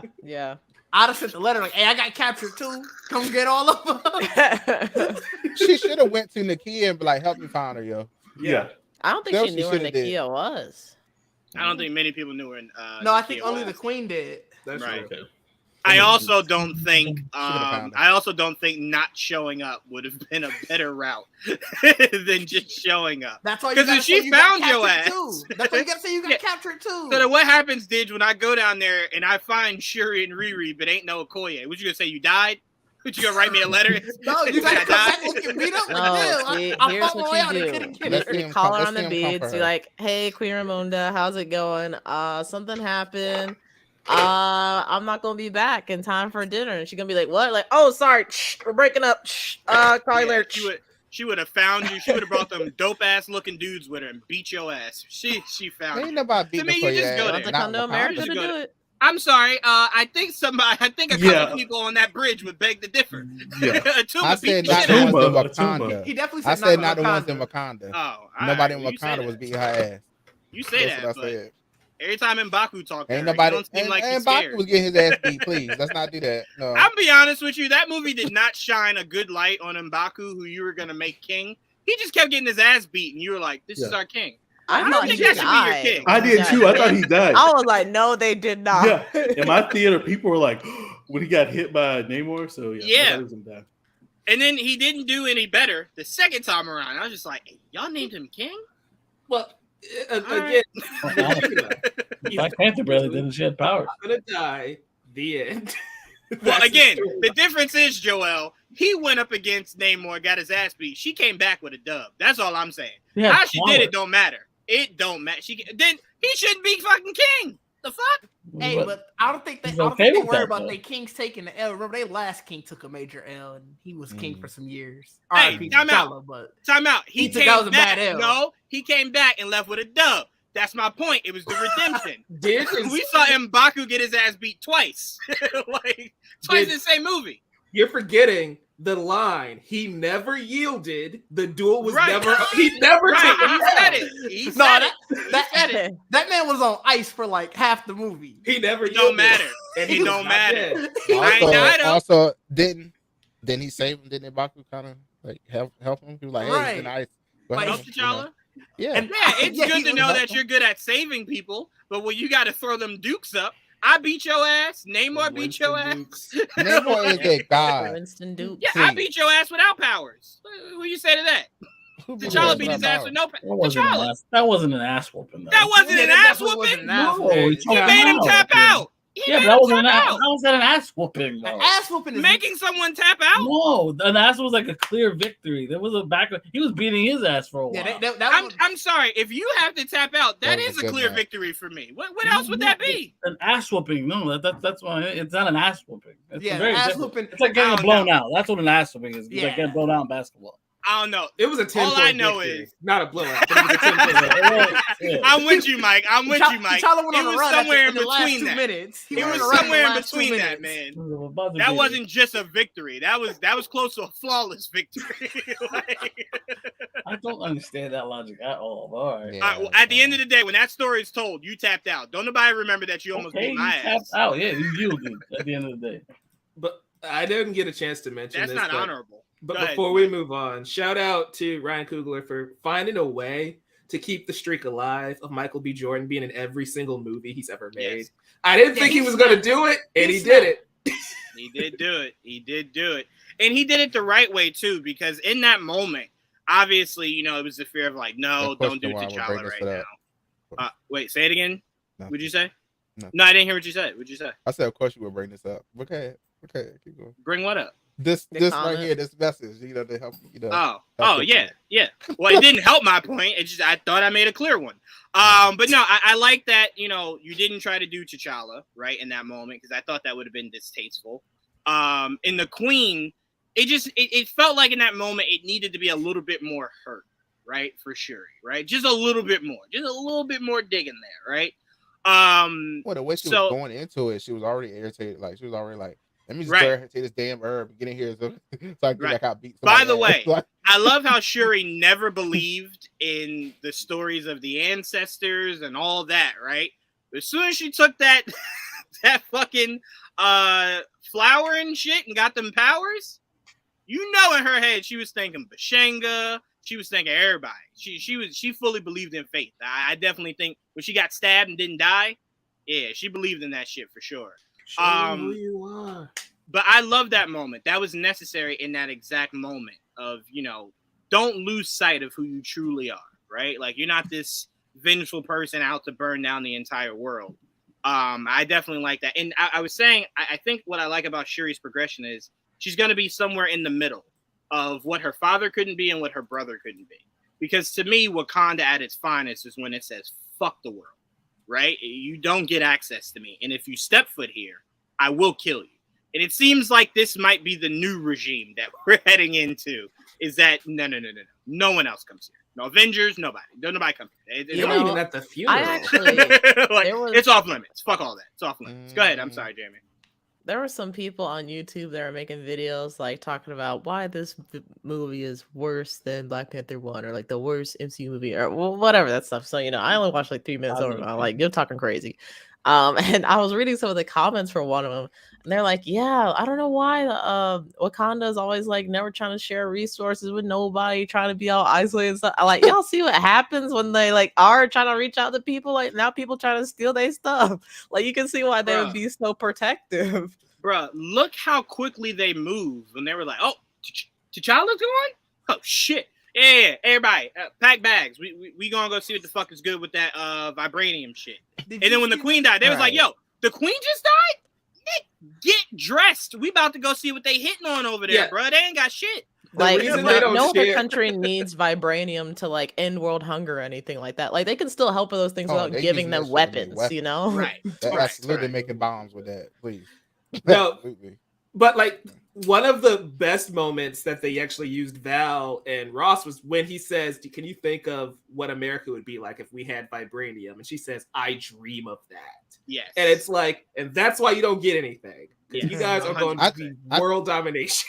I think he even said worse. He was like that. United is the only place that have vibranium. Yeah, he did. He said the only dream of that. Yeah, and I was like, ooh, no. I just can't. I can't wait for the inevitable moment, right, to where Sam kind of feels torn between the two, the friendships he's made in Wakanda and his duty to his country, right, and then for sure to just be like, I think you forgot I made that shit, right? So it's like, you want me to take it back, or you're gonna calm the fuck down? I hope he realizes, because he literally saw what they did to Bucky's arm. Right. Yeah. That's why I was thinking like Wakanda should give Namor his wings back, like his little ankle wings that they don't grow back. So that way, if he does try to act up, they're like, all right, turn his wings off. To be fair, he only tore one off. And if that's I'm enough, Namor, throw him off balance. Throw him off balance. You can't fly with one wing, man. Nah. They have. He can't fly with one. He can fly with three. He might not go where he needs to go, but he's lifted. He's flying in a circle. He's flying in a circle. He ain't flying nowhere. His flying might look like crit walking, but he getting around. All right, he getting around up there. I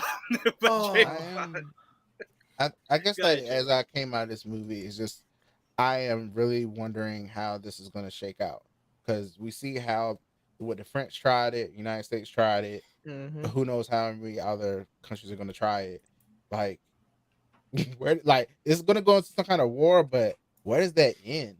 Like, how does that get resolved? Like maybe they won't stop until they get in there. Maybe they'll try to nuke Wakanda. Like, I don't know. Like, to get into the shields, like, how far would they go? You know, well, we will discuss the rumors of that before we get out of here. We'll discuss the rumors of that. Because there's definitely some fun ways they can go. To where this could get real interesting for Shuri and M'Baku. And Joel, more apparently, right? So, well, yeah, depending on when he wants to pop his little head out, you know. Is AJ alive? He is. I'm making him. He's been here and he hasn't said a word since "Sup, bitches." Yeah, he playing God of War. Oh my god! I was walking around the house listening to the podcast, make sure I got the conversation, and of course I walked by my dad. Well, AJ's like "suck bitches," and I was like, "Oh, I'm like, oh no." Yeah, AJ's not for the parents. That's for sure. But Joel, your thoughts on Wakanda Forever? Yeah, I mean, you guys pretty much said most of it already, but I loved it, honestly.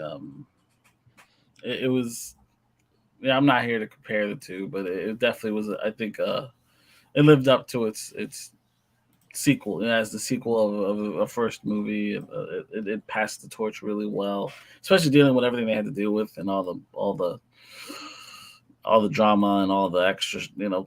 There's a lot of people that didn't even think that movie would make it out by November. So I mean, the fact that it's come out and it was successful means a lot, because it was only a couple months ago where people were like, "This is gonna be terrible" and all this extra shit, and they were so down on it. And I'm glad it came through and they were able to do what they had to do. And yeah, we did know a lot of what was coming going forward. We heard a lot of rumors, and a lot of those rumors ended up being somewhat true. Some of them in different ways, like Did was saying, like in a way they were all some of it came true in different ways aside from the Doom one. But overall, I thought it just was a really well done movie, emotional. Every time they showed him, it hit. To me, it hit hardest at the end, at the post credit scene. It hit the hardest because I did not expect. I knew that it was a possibility that the kid would show up. I just didn't know that he was going to be called T'Challa. And when they named him when he said, "My name is Prince T'Challa, son of King T'Challa," I was like, "Oh, that hit hard." I was very emotional. I choked up there. But and look, I'm glad that that they did it. They did the movie justice. They did him justice. And I didn't know how they would do it, and he managed. He fucking did. And Angela Bassett had a great performance in a movie that insane, and like I kind of had a feeling she might die, but I didn't know how it would happen. I didn't expect Namor to actually do it, even though he didn't technically physically drown her. He was definitely responsible for it. All the MCU aunties gotta watch out. Yeah. We did talk about that. We did talk about that though, Joel. We did talk about it was one of our episodes where we were saying we felt like Shuri will reject becoming the Black Panther. Like she won't want to be it. That's why we were saying like if somebody else does wear it, we don't necessarily want that, but it would make sense that she would essentially have to earn it. Yeah. Right? And sometimes earning it is whether it's combat, sometimes it's just emotional growth. Mm-hmm. And we thought it would have to be something substantial enough to get her to force her into that suit. Yeah. But again, to see it happen, it's just like, oh, they did it. Oof. Yeah, Okay. She fucking earned it. And anyway, look, I didn't. Not that I was against her being the Black Panther, but it was hard to imagine it at first because you're like, you know, the more we saw like her in the suit, it grew into me. But as I watched the movie did a hell of a job selling her. Because by the end of the movie, I was like, I'm down. I was like, I'm fucking down. She was out. She was good. She looked great in the suit. You know, it was like a different. She almost was like a different person. And I love that. I thought she did good. And like you said, she didn't look like a refined fighter, but she was definitely going off instinct, using your tech, using your head. Even though I'm just going off of whatever extra agility that she has now. You know? Right. She was jumping all over the place. But I like that she had to use her brain. Really quickly, I wanted to ask you. I didn't get enough of it, which I thought was weird, because she said that those suits build up a lot of momentum or velocity that you can exude back. I would have thought the way Namor was beating the shit out of that suit, I thought she would have had enough energy to exude back. Do you think maybe just that suit didn't have it?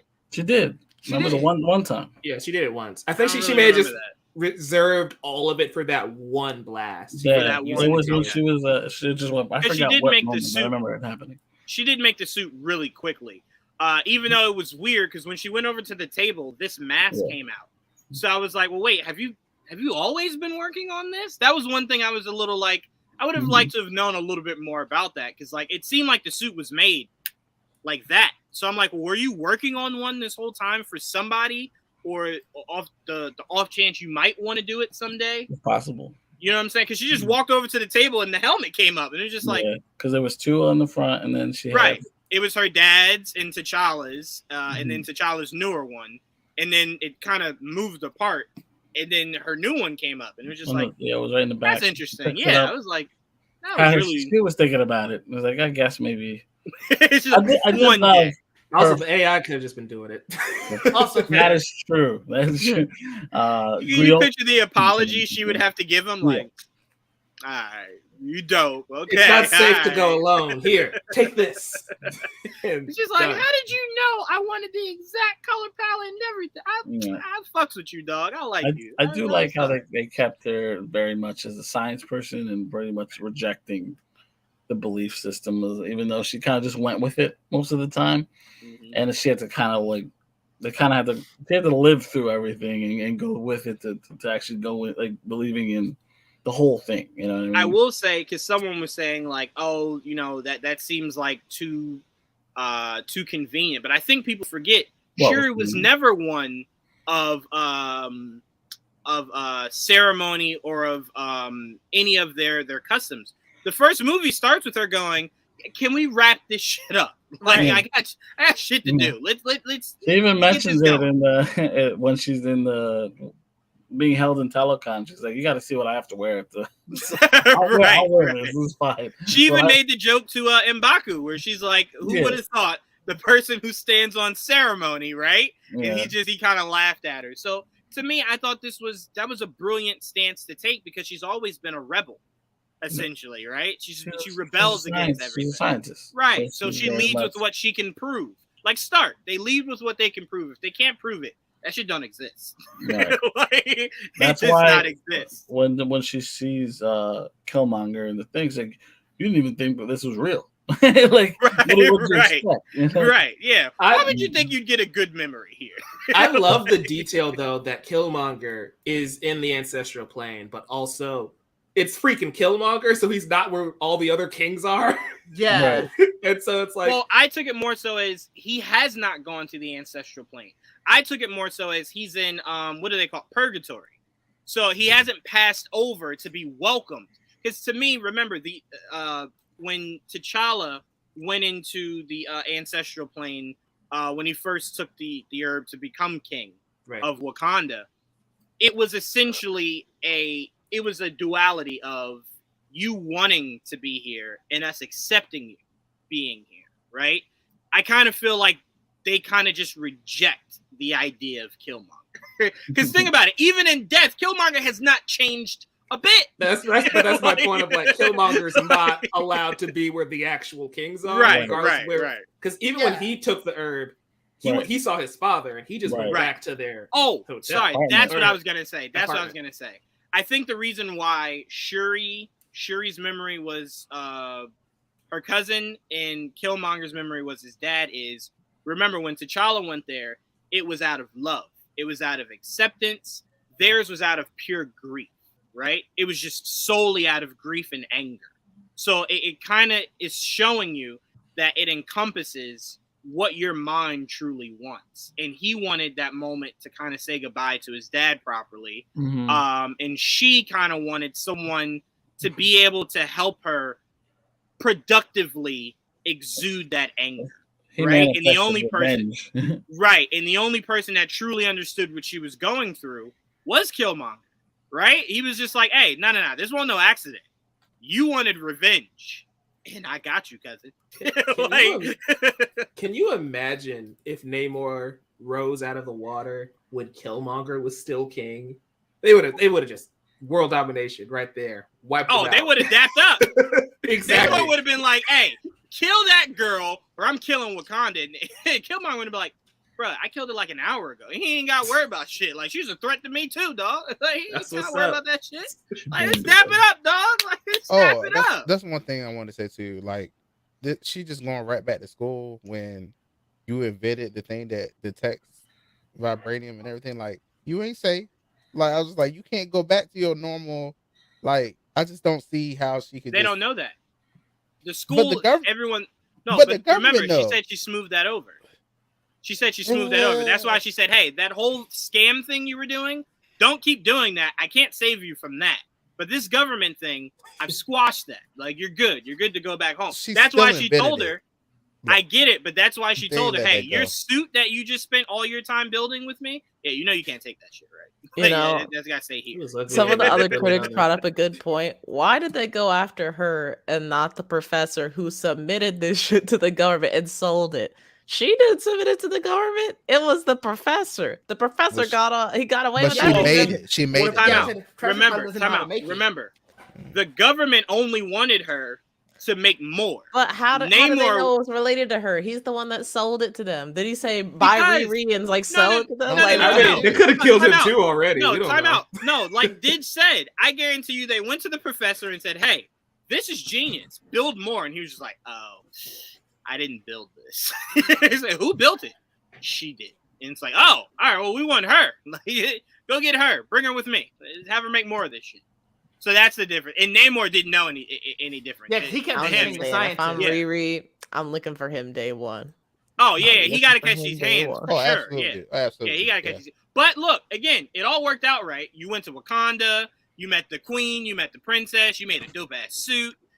Most people don't have adventures like that. So you came out. I don't know if I would summarize that with "it all worked out."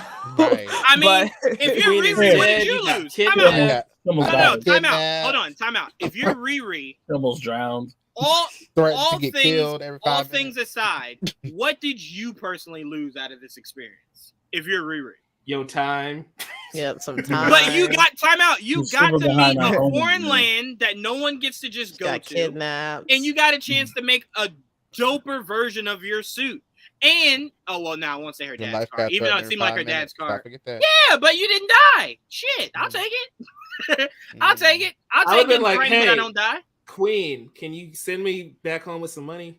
Like, I don't need vibranium. Just give me some money. Pay off my college tuition. Right. And you know what the queen would say? My alternative is for college. Is she that smart? I'm about to say, hell no, she's not paying for college. I don't know. But no, Mike, think of it like this. I think she might be going off of that Stark scholarship. That's the thing that I kind of am surprised that they didn't tease. Like, all the teases that they do, they could have just said. She had an interview recently, and she said the connection to Stark will be in the show. They'll make that very clear with that connection. Because during Civil War, Stark was doing that with his alma mater, which she goes to. So I believe that grant still exists. I think Pepper still, is still keeping it going. So she probably got in off of that. Riri, I loved as a character, but there are moments where I'm like, they could have teased that a little bit more, especially since when in the grand scheme of things, we don't know much about her up until that point. Well, also, I'll say this for the general audience, I think that would have been cool for them to kind of know, because like when you see that, you go, well, wait, when did Stark give that to? No, that's not the connection here in the MCU. Is that Stark is a direct line to her? It's more of an inspirational kind of thing. Yeah, because when Shuri's looking at her blueprints, like, is this Stark tech? Right. That's what. But that's why it also kind of stands out in a weird way. If you don't say that it's a Stark internship or scholarship, is that it's a Black Panther movie. So I feel like it would have made sense to change it to where. Remember in the last movie, T'Challa was trying to open up something in Oakland anyway. It's like she could have got a scholarship from what T'Challa was doing to just make the connection a little bit tighter. So it's like either confirm the Stark thing or you change it to fit the Black Panther movie you're in. It was kind of weird they just chose neither. Yeah, but again, as long as I get it, and as long as they spend a lot of time going over that in the show, I'm cool with that. And remember, she's supposed to be in Armor Wars too. So being with Rhodey too, so it's like, she's gonna have a lot of adventures coming up. That's a movie, right? Yeah, and that's a movie. Yeah, It's a movie now. Yeah. Yeah. Joel, anything else stand out to you? Yes. Namor is no longer the Submariner. He is Kukulka. And I like that upgrade. Me too. That's a hell of a difference from the Submariner. And finally, somebody has a name that they actually take on. Can't tell you how many times the MCU does that shit to me. But they go, yeah, I've gone by many names like this, but I'll never use it. And it's like, no, but fucking use it. Are you still mad about and he said the word mutant? I'm mad about a lot. I'm mad about a lot. That felt a little out of place to me, not gonna lie. Not mutation, he said mutant. He just randomly by the way, I'm a mutant. I'm like, what the hell? He was one of the first mutants. But I asked Joel, and we're gonna get the first mutant that they like, not chronologically, but like it's the first time they mentioned said mutant out loud. This is one of our rapid fires as we end the show, that exact topic. But the reason why I like it is he said it as if he knows what that word means, and that's why immediately I asked Joel, I'm like, he said that. Like, he knows what that means. Do you think that they're cognizant of what that word actually means? He's been around since 1600s. I don't know, man. It was like but I'm saying narratively that, once you bring in the X-Men, you say they were here all along or whatever, and you connect that dot, sure. But right now, only knowing Kamala Khan, only knowing Namor, when you say I am a mutant, it's like, but you shouldn't know what that means. Because remember, in Miss Marvel, he just said a mutation. He didn't say you're a mutant. He said it's a mutation. But for him to say I'm a mutant, he could know. How do you know what the fuck that means? If he's been around since the 1600s, even though the greater world doesn't know, he could know. It's sort of like how they did it. Well, I forgot which movie it was when they first teased Namor, when they were saying, something happened off of the sea, and the Wakandans were like, well, we'll take care of that. Was it okay? That's right. So. That was never confirmed, though, by the way. It wasn't, but I'm you kind of go with it. With the sequel having Namor, I feel like that kind of confirms it. I'm just saying, connecting that is like saying that the kid at Stark Expo that Stark saved in Iron Man. Well. Feige said it was. That's bullshit. It worked.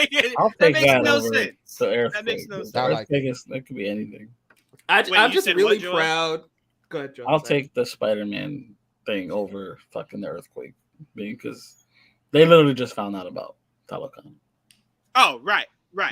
Well, no, I get everyone's point of Talokan could have caused it, and Wakanda didn't know what caused it. That's fine, but my issue with that it's not like earthquakes don't exist either. Right, that's what I'm saying. To me, it was a nod, but since no one came out and said, yeah, that was just us being pretty dope, I'm like, no, I'm not gonna give you credit for that shit. Was it them? But when Kevin comes out and says I'm being pretty dope, you still reject it with the Iron Man 2 thing. Because the Spider-Man thing, we know good and goddamn well that was not in their plans for that kid to be Peter Parker. Come on now, guys. Like, but that's cool.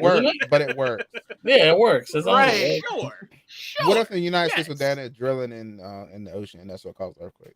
That's probably exactly what it was. Trying to find vibranium. That's way more likely than what was said. That was the beginning of vibranium hunting. But before we get too far off, I just want to 5 years. Before we get too far off, I just want to say I'm really proud of you, Kevin Feige. You used the word mutant and you didn't play the X-Men theme. I didn't like that. That was the I only didn't thing like that could have that. made I it didn't worse. like that. I would have liked to have heard that guitar. He would have went riff again. Do it every time. Do You it. gotta have it the steel drum liked so it's tropical. Yeah, I was about to say I would have liked the Talo Khan beat to kind of go around it a little bit. Like, yeah, I would have loved that. Yeah, I was a little disappointed. I was like, the continuity, Kevin, the continuity. You did it twice. Keep it going. Yeah, keep that shit going. Because now if you do it again, it's like, well, why'd you skip him? Why you skip him? I don't like that shit. I don't mind. Keep it going. Keep it flowing. But AJ, end this out on the Wakanda Forever review. What were your thoughts, AJ? And you can say greatness. Just to force you to use more words. I mean, what is there else to say? That you didn't like it. Y'all basically said everything. Okay, then tell us how much of it you didn't like. Do that. Do the reverse side of it. I can't do that either because I liked everything about it. I'll say this. Because it was greatness. I'm not going to say that. I'll say this. The one thing y'all didn't talk about, I'll say the costume design is amazing. I talked about Let Us Name More. I talked about a little bit, you know. Did you all can't talk Anyway. Namor. That does not count. Ruthie Carter definitely deserves a nomination for. She won it last time. Mm-hmm. She deserves another one. This is it. It's great. I love it. The music is amazing. Oh yeah. Mostly everything y'all said, I agree with. So yeah, I like this movie a lot. All right. Well, we're about to do rapid fire before we get out of here. Just quick responses to these questions. Before we get off of it, the last thing, I do want to talk about how great it was to end the post-credit scene with her burning the funeral clothes because of the symbolism of what it meant for Wakanda and what it meant for Phase 4. That was dope. Because that was the end of Phase 4, right? Yeah. So that was really dope. I teared up quite a bit because that was the closure I think a lot of us needed 100% at that point. Thank you. All right, really quickly, rapid fire. Let's go through this. All right, AJ, I'll start with you. Are we heading for a war with Wakanda in the MCU? Sure. Did it not feel like we were? I mean, they hinted at it, but I'm not sure that's what Armor Wars is going to be about, or it'll probably be in a distant future, most likely. So, but I'll tell you guys this: the rumor that's going around, and you can take it with the highest grain of salt, is that what some of the motivation of the Thunderbolts movie is around them trying to obtain vibranium. I like the idea of that. How they get it, where they get it from, are the Midnight Suns the one that interrupt them? Yes, who knows? Midnight Suns. Not Midnight Suns, Midnight Angels, sorry. I'm just really excited for Midnight I hated Suns. their mask. That's the only thing I picked. I can say I hated it. It looked pretty accurate to the comics. I didn't like it. Oh, those costumes are amazing. Yeah, it looked pretty accurate. Costumes, yes. The mask, I didn't like. I'm gonna be real. I wasn't a big fan of the mask either. All of the super suits, I think, were kind of ugly, and it just kind of goes back to the first movie where T'Challa's like, I don't like this design. It's like, yeah, Shuri over-designed sometimes. That's fair. If I had to nitpick of the Midnight Angels headwear, the only thing I didn't like is that when the mask comes down, the whole headpiece doesn't come down. But I like how accurate it was. The whole big head. That's why I said it looked very accurate to the comics. So that's where I'm kind of like, I can't be too mad. Mike, you think we're heading for war with Wakanda? Maybe. It's maybe because we don't really know what's happening with this segment of the Marvel universe, right? Once we get through the multiverse stuff with Kang and the Secret Wars, so possibly we have no idea what the MCU is going to look like by the time we return to Wakanda. So I'm going to say shrug, but I do think we're going to see Dr. Doom because that's been a rumor that's been around a long time, and that might start a war with Wakanda eventually too. I do believe had Chadwick, which by the way, Nate Moore did say that the sun aspect of this movie wasn't just for this movie. They were going to use that had Chadwick not passed away. But when he did, they decided to repurpose it and use it the way that they did for this movie. But that was never something that they just, oh, he passed, so let's figure out a way to speed it. It was like that was always something they were going to bring in, was that he has a son. Yeah, so I'm like, all right, that's very great. Lion King-esque, right? Like, you could have ended the trilogy with T'Challa, right, passing, and then you have like teenage. His son being a teenager has to now take on the mantle and avenge his father, type of deal. Right. And I think, because to me, I don't think it should be one eliminates the other. I very much would still like him to be the king of, talking down the line, the king of Wakanda, that's the Black Panther. And Shuri is the Black Panther that does things outside of Wakanda. I have no problem with that whatsoever. To me, I like that idea. I very much like that idea. And it keeps the storm T'Challa hopes alive. No, it doesn't. No. It keeps the hopes alive. It's not the same T'Challa, but it's. I'm not waiting 15 years for this kid to get with Storm. First of all, that's gonna be a time jump. Time out. No. They're just trying to do some real George Lucas shit right now. Because Storm exists, and she's definitely in her 20s at the. Do we know that? We don't know that. But okay, time out. You know what? You want to say she's 16? The kid is 6. Yeah, we don't know how old she is. We don't know that Storm. Y'all really think they're gonna make them children? 6-year-old Storm. You want a 6-year-old Storm? No, to be fair, I also think there's going to be a time hold jump. on, Juwan. You're just assuming that there won't be a time jump regardless, though. No, but time out. But hold on. You keep saying time jump like Storm's not born yet. Hold on. We don't know that though. When she gets into the MCU, you're forcing that narrative. Is no, what I'm it's trying not. to say. I want to slow down. You still have phase 5, 6, and 7 to get to that point, regardless of all of that. So yes, there can be a time jump if the narrative provides that there needs to be a time jump. But you're Isn't the only structuring her Storm age. that we have, like from the Fox movies, right? Yeah. No. But remember, they don't own them anymore. Feige owns them now. But they can recast and do it differently. They are make somebody age No, appropriate. they are going to do that. I'm just saying, to me, I don't need you to structure her age to fit the age of the new T'Challa just so they can be together. But I think they might. I'm not saying that they need to. I just think they might. That's too. If we do a time jump, everyone else in the MCU has to be in that time jump. You guys want to do a 10-year time jump to where this kid is at least 16 and Peter Parker is going to be pushing 30? You really want to do that? Right. Yeah, he'll die miles. Right. No, because what they essentially Mike, what they essentially want is that you age up, you skip 10 years, right? And then it's just like Miles has just been here for like the last 5 years. But you guys are assuming that the X-Men is going to come out in a phase or two. We still don't know when they're coming out. Yeah, that's my main thing. Yes. We don't know when X-Men are coming. We don't disagree on that, but we're saying in order for what you and Didge are saying to be true, they have to do a time jump.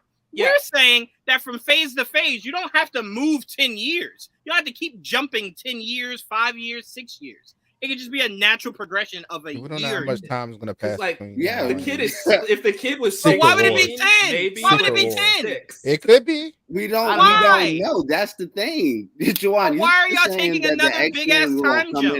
I also just said it kept the hope alive. I never said that. Oh, it's coming. I just think, to me, like I said, the whole idea of Storm before was just a natural element of you already have T'Challa, right? You're introducing Storm, right? Sure. Boom, done. But now if you're structuring it for these characters to be the same age, to me, you're forcing the narrative. And if you have to do that, it's okay to just not do it. I get what you're saying, but I think that I do think that was a lot of the reason why they made sure to name him T'Challa again, is because they realized so many stories that they had to lose with the passing of Chadwick Boseman that they're like, well, now we have a second chance at. Well, no, I think they just named him T'Challa because, hey, we were telling the truth. We're not recasting him.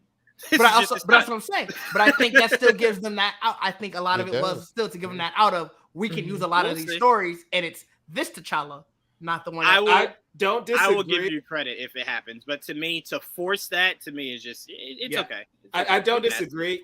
When we get to that point, they'll do that with this kid. But I feel like the X-Men in the timeline are going to be introduced sooner than that. Even if the movies are 6-7 years away, they're going to still be set within a couple of years from now. I know you guys. Not only will they be introduced soon, I think they might even go the narrative of they've been here for a while, right? Yeah. So Storm could have been doing Storm shit for 10, 15 years. They got better explain that shit real well too. It could be. Again, I just said the hope. Y'all act like I said, oh yeah, it's happening next week. No.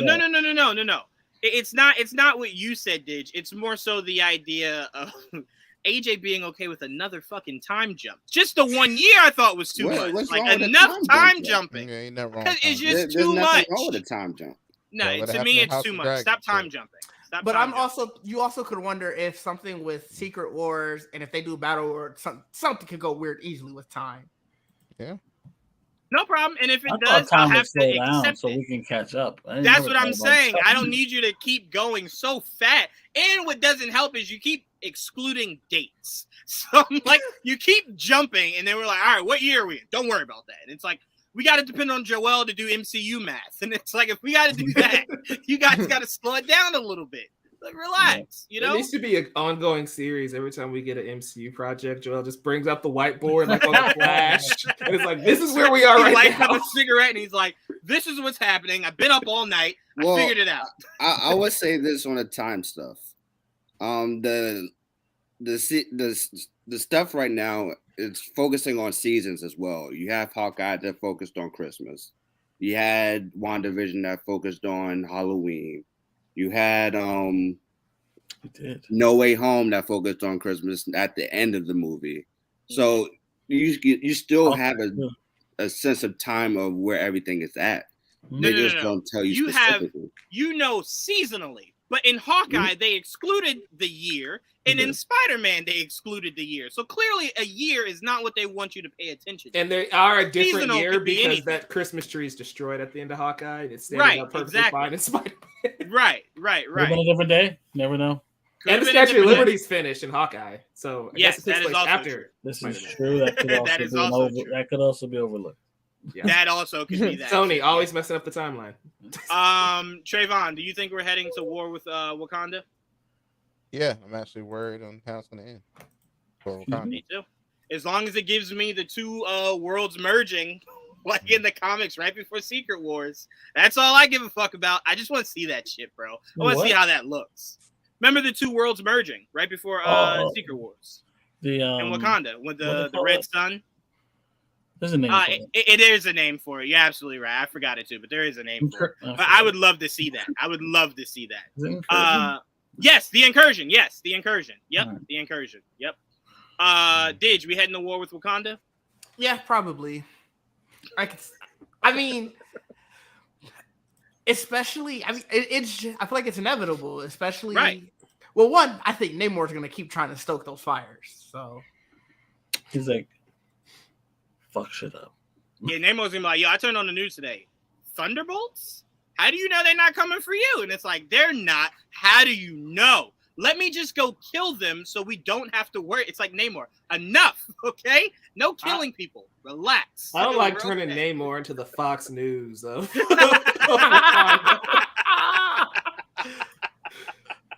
I actually do like that. Breaking news. Thunderbolts are gonna. I just picture him behind a desk and just the people are at your borders.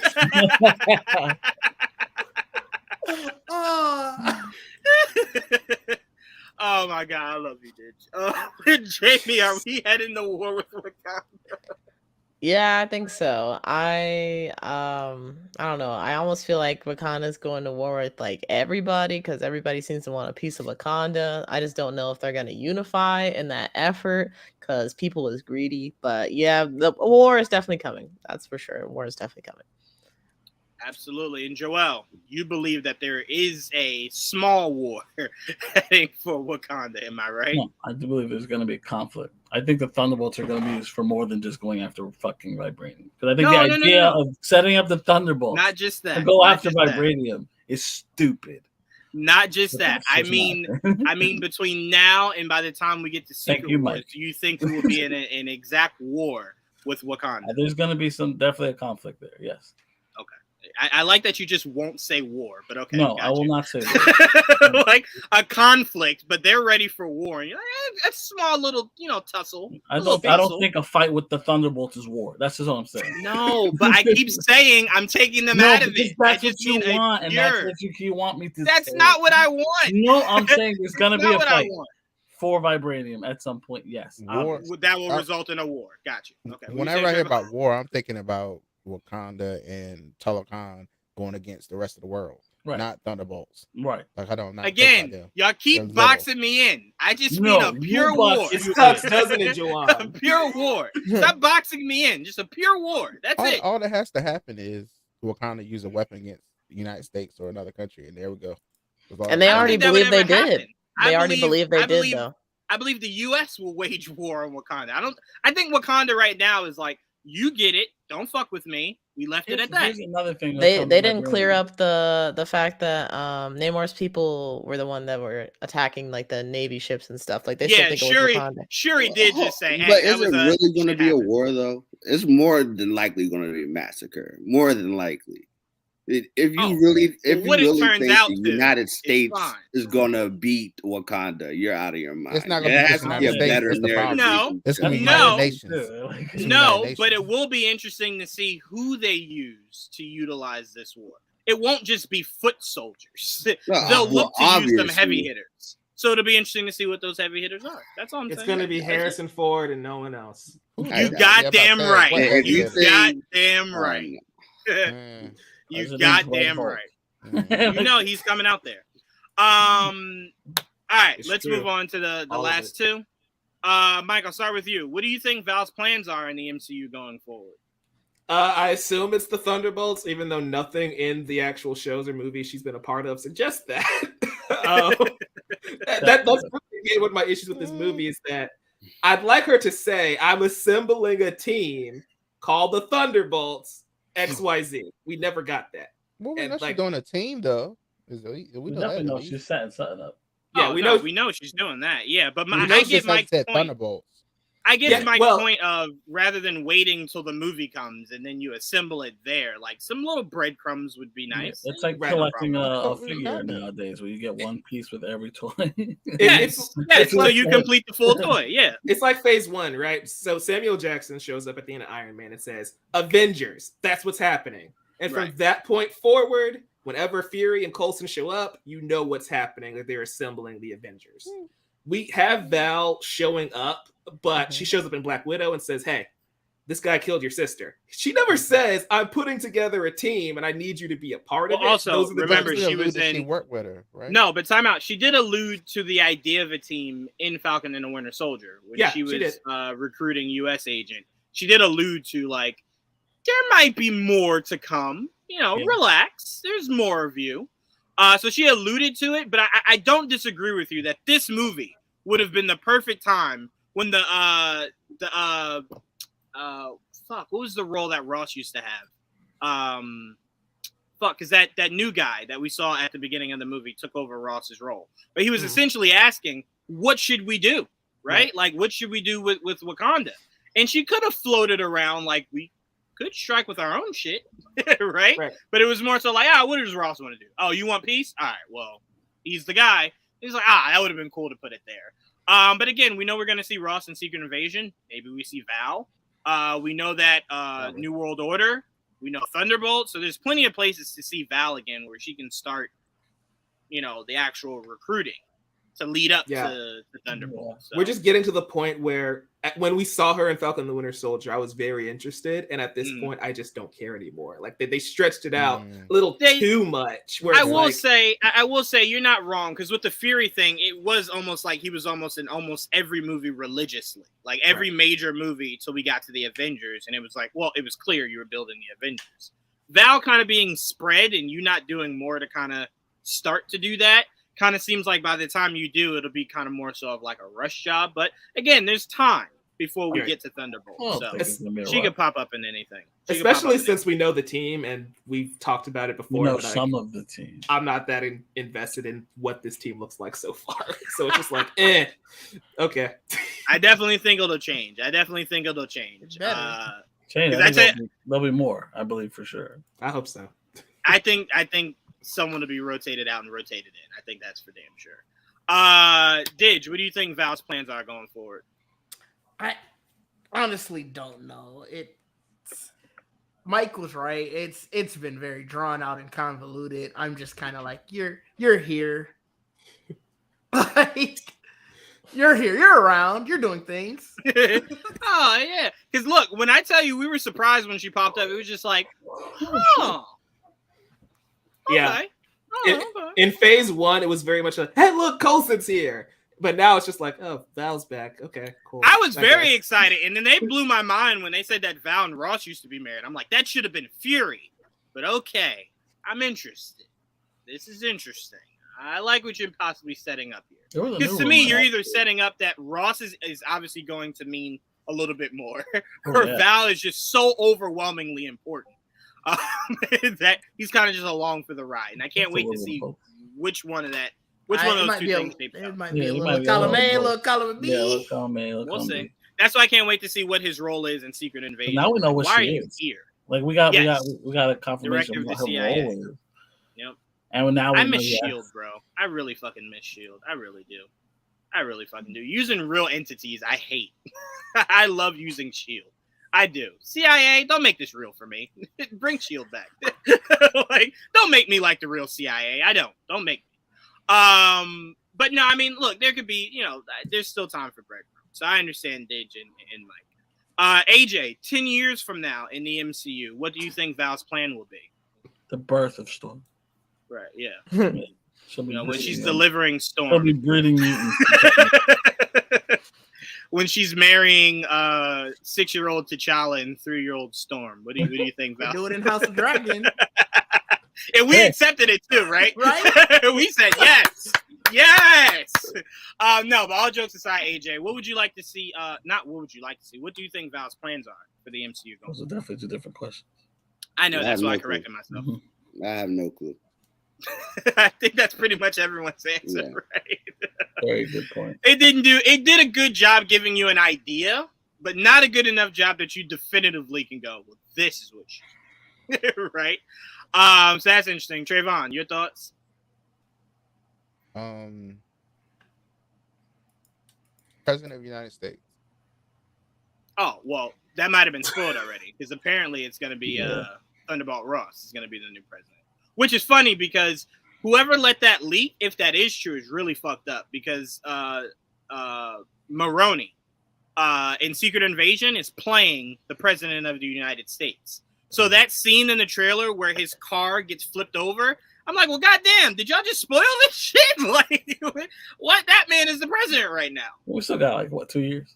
Right. Which also, if someone didn't catch, when CNN was on the TV saying that the Queen had died, it said at the bottom that the president had, what was it, Joel? Struck, was it peace negotiations or something with New Asgard? Yeah. So I'm like, oh shit, what's happening in New Asgard? Yeah, something's happening in there. And Thor again was like, I'm out, y'all. Y'all do that. Well, he's with love off doing God knows what. That's what I'm saying. Thor for the second time in a row saved Asgard, and they said, all right, they keep stealing enchanted tools. We have to stop that. We saw She-Hulk, okay? Enough. All right? You had a motherfucker enchant a crowbar. This is enough. Joel, what do you think Val's up to? Aside from Thunderbolts, because that's pretty obvious. It's Thunderbolt because we saw her picture in the announcement. Just say world domination. It's okay. Just say world domination sounds right. She definitely wants her hand on some vibranium, and she wants to guess them. I guess she's definitely working. If that's the case, because she seems to get excited about that idea, she really kind of is working for the government.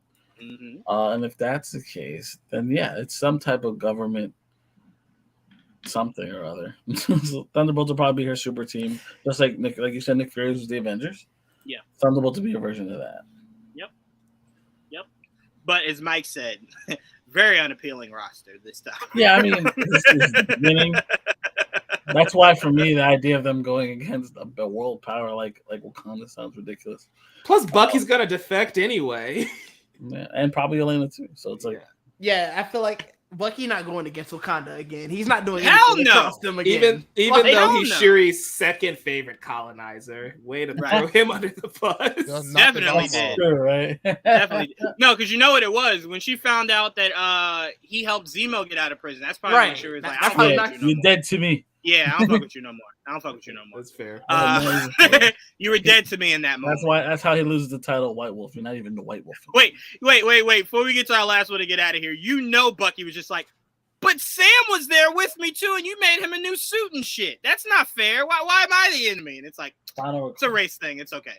You don't understand. It's okay.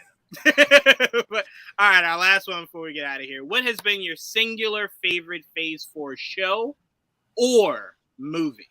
Now that we are officially out of Phase 4, AJ, I'll start with you. What has been your singular favorite Phase 4 show or movie?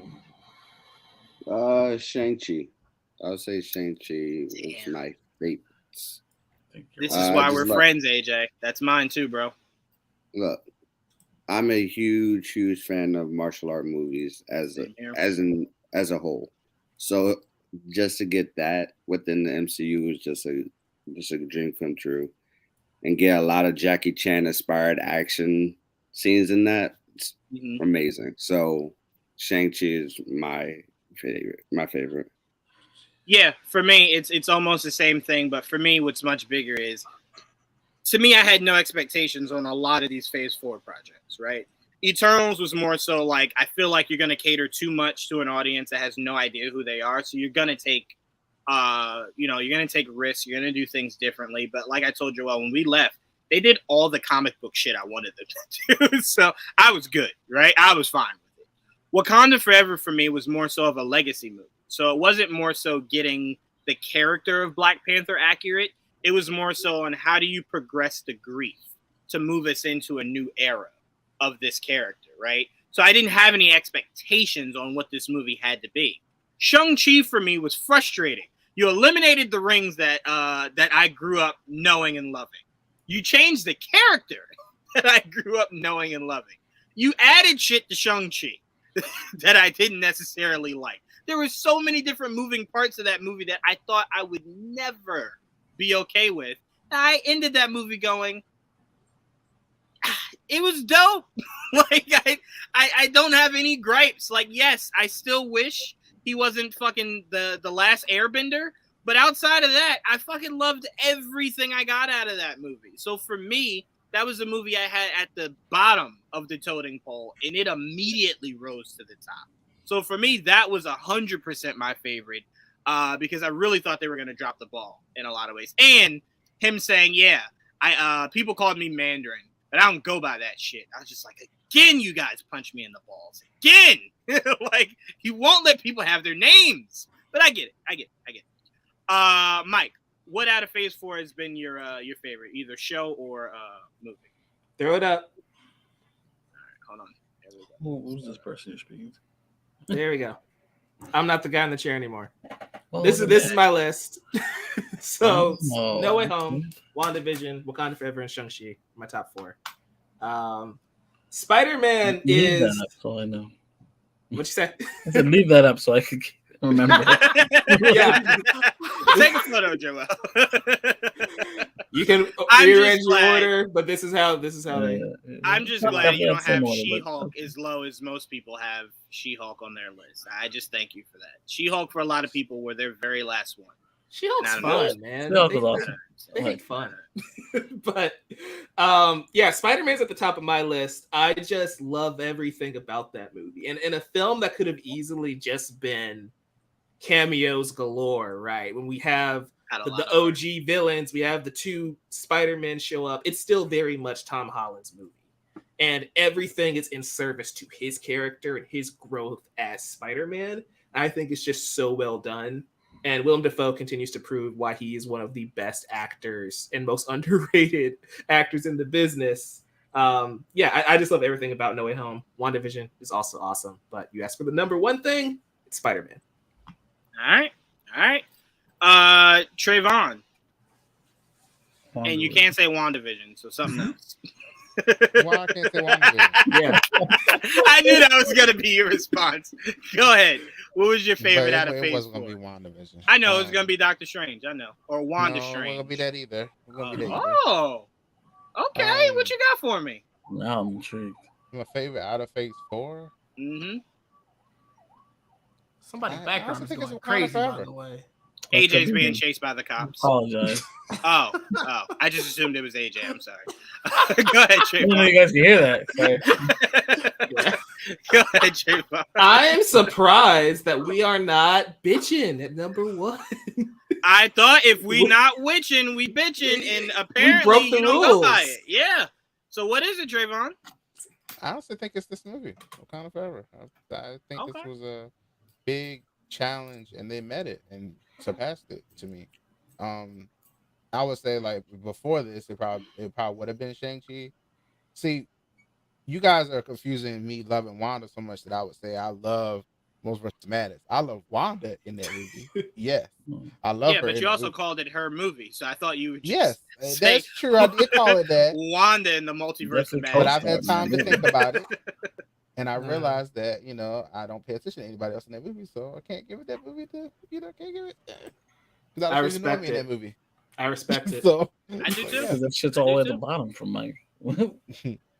No, but I'm just saying, like, he's able to say, "Hey, I only like it for this one thing, therefore I can't rate." Trayvon's always been very consistent with that. Like, hey, I only came here for Wanda, so I don't know about. I will admit, Hawkeye is probably too high on my list, but I love Haley Steinfeld, so she was awesome in this show. I don't think Hawkeye's high enough. That show was very good. I fucking loved everything about that show. It was okay. It's in my top half. It's at 7. You know, yo, Didge, you can't hate everything Daredevil. Like, because Kingpin was there. Is that why, Didge? Is that why? Kingpin was great. The show was okay. It wasn't bad. It wasn't great. Oh shit! You know what I just thought of, Joel? I know why Didge has Hawkeye low. At the end, apparently he got shot in his eye to make him partially blind. Right? You're against the whole blind aspect. You don't fucks with that. I forgot. Damn, Didge. It's too close to this whole running. It's too close to right. Oh yeah, the show. Honestly, it was a lot better than I thought it was gonna be. I didn't care for a Hawkeye show going in. I don't care about Hawkeye. A lot of people were shocked at how good it was. I think they were. Yeah, Didge, look, the audience is asking you, bro. They're asking you. You got to stop. I just want to remind everybody that Clint is partially deaf, and I don't know if that's a trigger for Didge as well. That might just be. You know, it stacks for Didge. It stacks. You guys are trying your hardest to get me canceled, huh? And look, it also didn't help that Echo was fully dead. Like Didge had a lot of problems. You can't use that because I think I'm the only person here who's actually excited for her show. No, I'm excited for her show. I don't know. You guys shit on it a lot. No. I'm excited for it from the rumors we've heard now. That's why. Trayvon likes the mysticism that she's. I'm not gonna lie to you. I'm not. I was like, oh, she got a show. Sure. No, my issue with Echo's show is the same issue I have with Vision's show. Like, why? But I'm very interested for the show to tell me why. So again, I'm looking forward to it. Yeah, because you think that's how you get Wanda back. You're not fucking slick. You're not fucking slick, Trayvon. You're absolutely I'm not stupid. Didge. What's been your favorite out of Phase 4? Oh, so honestly, this was tough because between I really loved Loki, I really loved Spider-Man, and I really loved this movie. Mm-hmm. But because Wakanda Forever was the one that I had the lowest hope going into it. Like I said, I didn't know where they were gonna go, and I didn't think it was gonna live up to anything. The way it subverted everything, this has to be my favorite of this phase.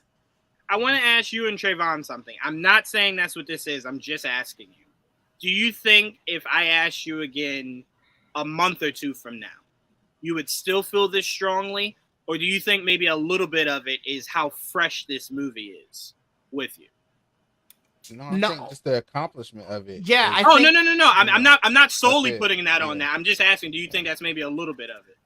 No, because I still struggled with putting Loki or Spider-Man above it, but it still just comes back to, I remember thinking when they were saying they weren't going to recast Chadwick that this isn't going to work. This hilarious. and it didn't get delayed. Right. Hearing all of the when Letitia Wright had got hurt and they were they had to stop filming for a bit. It just seemed like all of the stuff going into it was designed for this movie to fail. Mm-hmm. And for it to come out and be the success that it was, for me to literally come out yo, this movie was amazing. how high I was on it. Yeah. It's like Trayvon said, it's the achievement as well as the just sort of how great it was. Well, that's why I said for me, this movie was more so of an emotional journey. I didn't put much pressure of the larger world to have to be on the shoulders of this movie, right? It was more so just like, how can you tell a compelling goodbye with a compelling continuation, right? Forget all that nerdy shit. How can you do this in a way that just honors what came before? But Shang-Chi for me was something that was so low. It did so many fucking geeky things that I didn't think I'd like, that I love. I mean, fuck, I'm theorizing on how fucking Iron Fist can be born through Shang-Chi one day, right? Oh, dragon like, in that movie. What the fuck? Yes. Motherfucker used a Kamehameha. He was airbending. Like, Shang-Chi was a cheat for me, though, because it was martial arts. Like, you already get like a 6 out of 10. Fair. It's just for having good martial arts. So it's like, you really I'm going to be honest with to make up. I think Mike would fight me on this, but I really do think, and I stand tall on this, AJ might support me here. I do think Shang-Chi had the best villain of Phase 4. I really do. I'll stand 10 toes down. Well, why would I fight you on that? Because the Green Goblin. I thought you would go the. the Green Goblin. Winwoo's dope, man. I can't argue that. Green Goblin was no, great. I thought because the way you ended the Spider-Man discussion with Green Goblin. Yeah, I thought you would go. Nah, that was the best. I mean, I want you guys. Shang-Chi is in my top 10 MCU overall. That's how much I love that movie. So like, I'm not gonna argue Winwoo being your personal favorite. He's that good of a villain. Was a fucking man. And that opening of him with his would go on to be his future wife. That was fucking poetry, bro. Like, that shit was beautiful. But Joel, end this out, man. What's been your singular favorite out of Phase 4? Tough, very tough. I've enjoyed most, if not all, of Phase 4. I'm gonna say Morbius. No, I'm kidding. I'm gonna say nope. All right, guys. All right, we'll talk to you later. Joel, he picked his. No, you got 10 toes down with that one, brother. Vulture was in it. It counts. It does. That was an MCU project. All right, so we're good to move on, Joel. Go ahead. What was yours? It's very hard because Wakanda Forever was great. I'm gonna say, this will change. I'll tell you right now, it might change like next week. But it's just as of right now, it's between No Way Home and Shang-Chi. Those are my top two. Wakanda Forever came in at the last minute and was like, "Hey, I want to get in there," and they might at the end of the day. But just do me a favor, Joel. This red ticker here. Can you point to the word that says singular? I understand. I'm going motherfucker. Getting there. I understand. It was between the two of them because I was like, oh, damn, I gotta pick one. And Spider-Man's being my favorite Marvel character. I swear, I'm a little biased. Really, you couldn't tell. Yeah. In the background. Right. But I'm gonna say Shang-Chi by my nose hair. Okay. All right. I did not expect 3 Shang-Chis out of here, so that's pretty dope. I like that. But no, Phase 4 I think has been a monumental success. And I cannot wait for the start of Phase 5 with Ant-Man and the Wasp: Quantumania, right? I cannot wait for that, and then to see everything else. We don't have any dates for Secret Invasion. I'm assuming March, but we do not have an exact date. So it said first quarter, so that would March would make sense. Secret Invasion? Yeah. Oh yeah, it's to me. I would just think it's best since you don't have anything. Spring, okay. So it's between March and May. I'm gonna say. I don't have no idea, honestly. March and May, between March and May, somewhere in there. It's got to be not too far after Ant-Man and the Wasp: Quantumania. That's what I'm saying. It's sometime after Ant-Man and probably either before or during Guardians. So to me, I think you could make it mid-March, so it ends in April. I wouldn't mind. And then it's only a short break to get you to Guardians. Depending on what, it's gonna be 6 episodes. Speaking of which, we got a Christmas special, I think 9. don't we? We do next week. Next Friday. Next week. Yep. To end 2025. Yep. 2026. But right, guys. I want to thank Jamie, Tristan, Trayvon, Didge, AJ, Joel, and Mike for joining me. And Prime, thank you. In my head, I said you're missing someone. Prime also. Prime. He deserves it. Thank you guys so much for joining me for this spoiler review breakdown. We had so much fun. That's what these are always about. Not to inform people. Fuck the people. It's about having fun, right? And that's what we did. So thank you guys so much. And thank you guys in the comment section. You guys are always gold. DJV, you might become just an honorary member of GVN one day. You keep it up. You keep it up with your comments. Oh, yeah. Loving it. But guys, stay tuned. Tomorrow, we will be doing a Titans review of season 4, part A or part 1, whatever the fuck. I don't know. There'll just be a lot of thoughts I have. So stay tuned for that tomorrow night. Bitching with no witching. Oh wait, there might be some witching. No, there's so much witching, but I guarantee you, Trevor will be bitching. Patreon. Zintos. But please also stay tuned. Mike got a chance to check out Wednesday, the show. That will be debuting this Friday, right, Mike? The review drops this Friday. The show actually drops next Wednesday. Oh, next Wednesday, but the review, yes, but the review drops tomorrow. I'll also be dropping our New York Comic-Con. He's turned around. It drops on Friday. The review drops on Friday. The review drops on Friday. Tomorrow's Thursday. Tomorrow's Thursday. Friday. Sorry, Friday. Friday, I will also be dropping our New York Comic-Con roundtable interview with the cast of Wednesday. So you guys got a little bit of it of Jenna Ortega. That, by the way, it's at 10,000.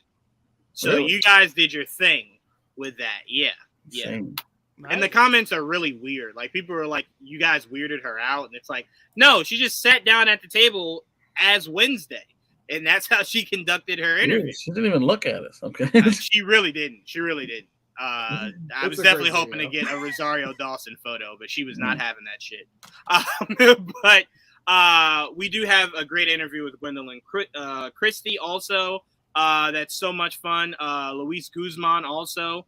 And the showrunners. Man. So make sure you guys stay tuned for that. It's going to be great. This Friday, Mike's review of it and our GVN roundtable interview with the cast of Wednesday.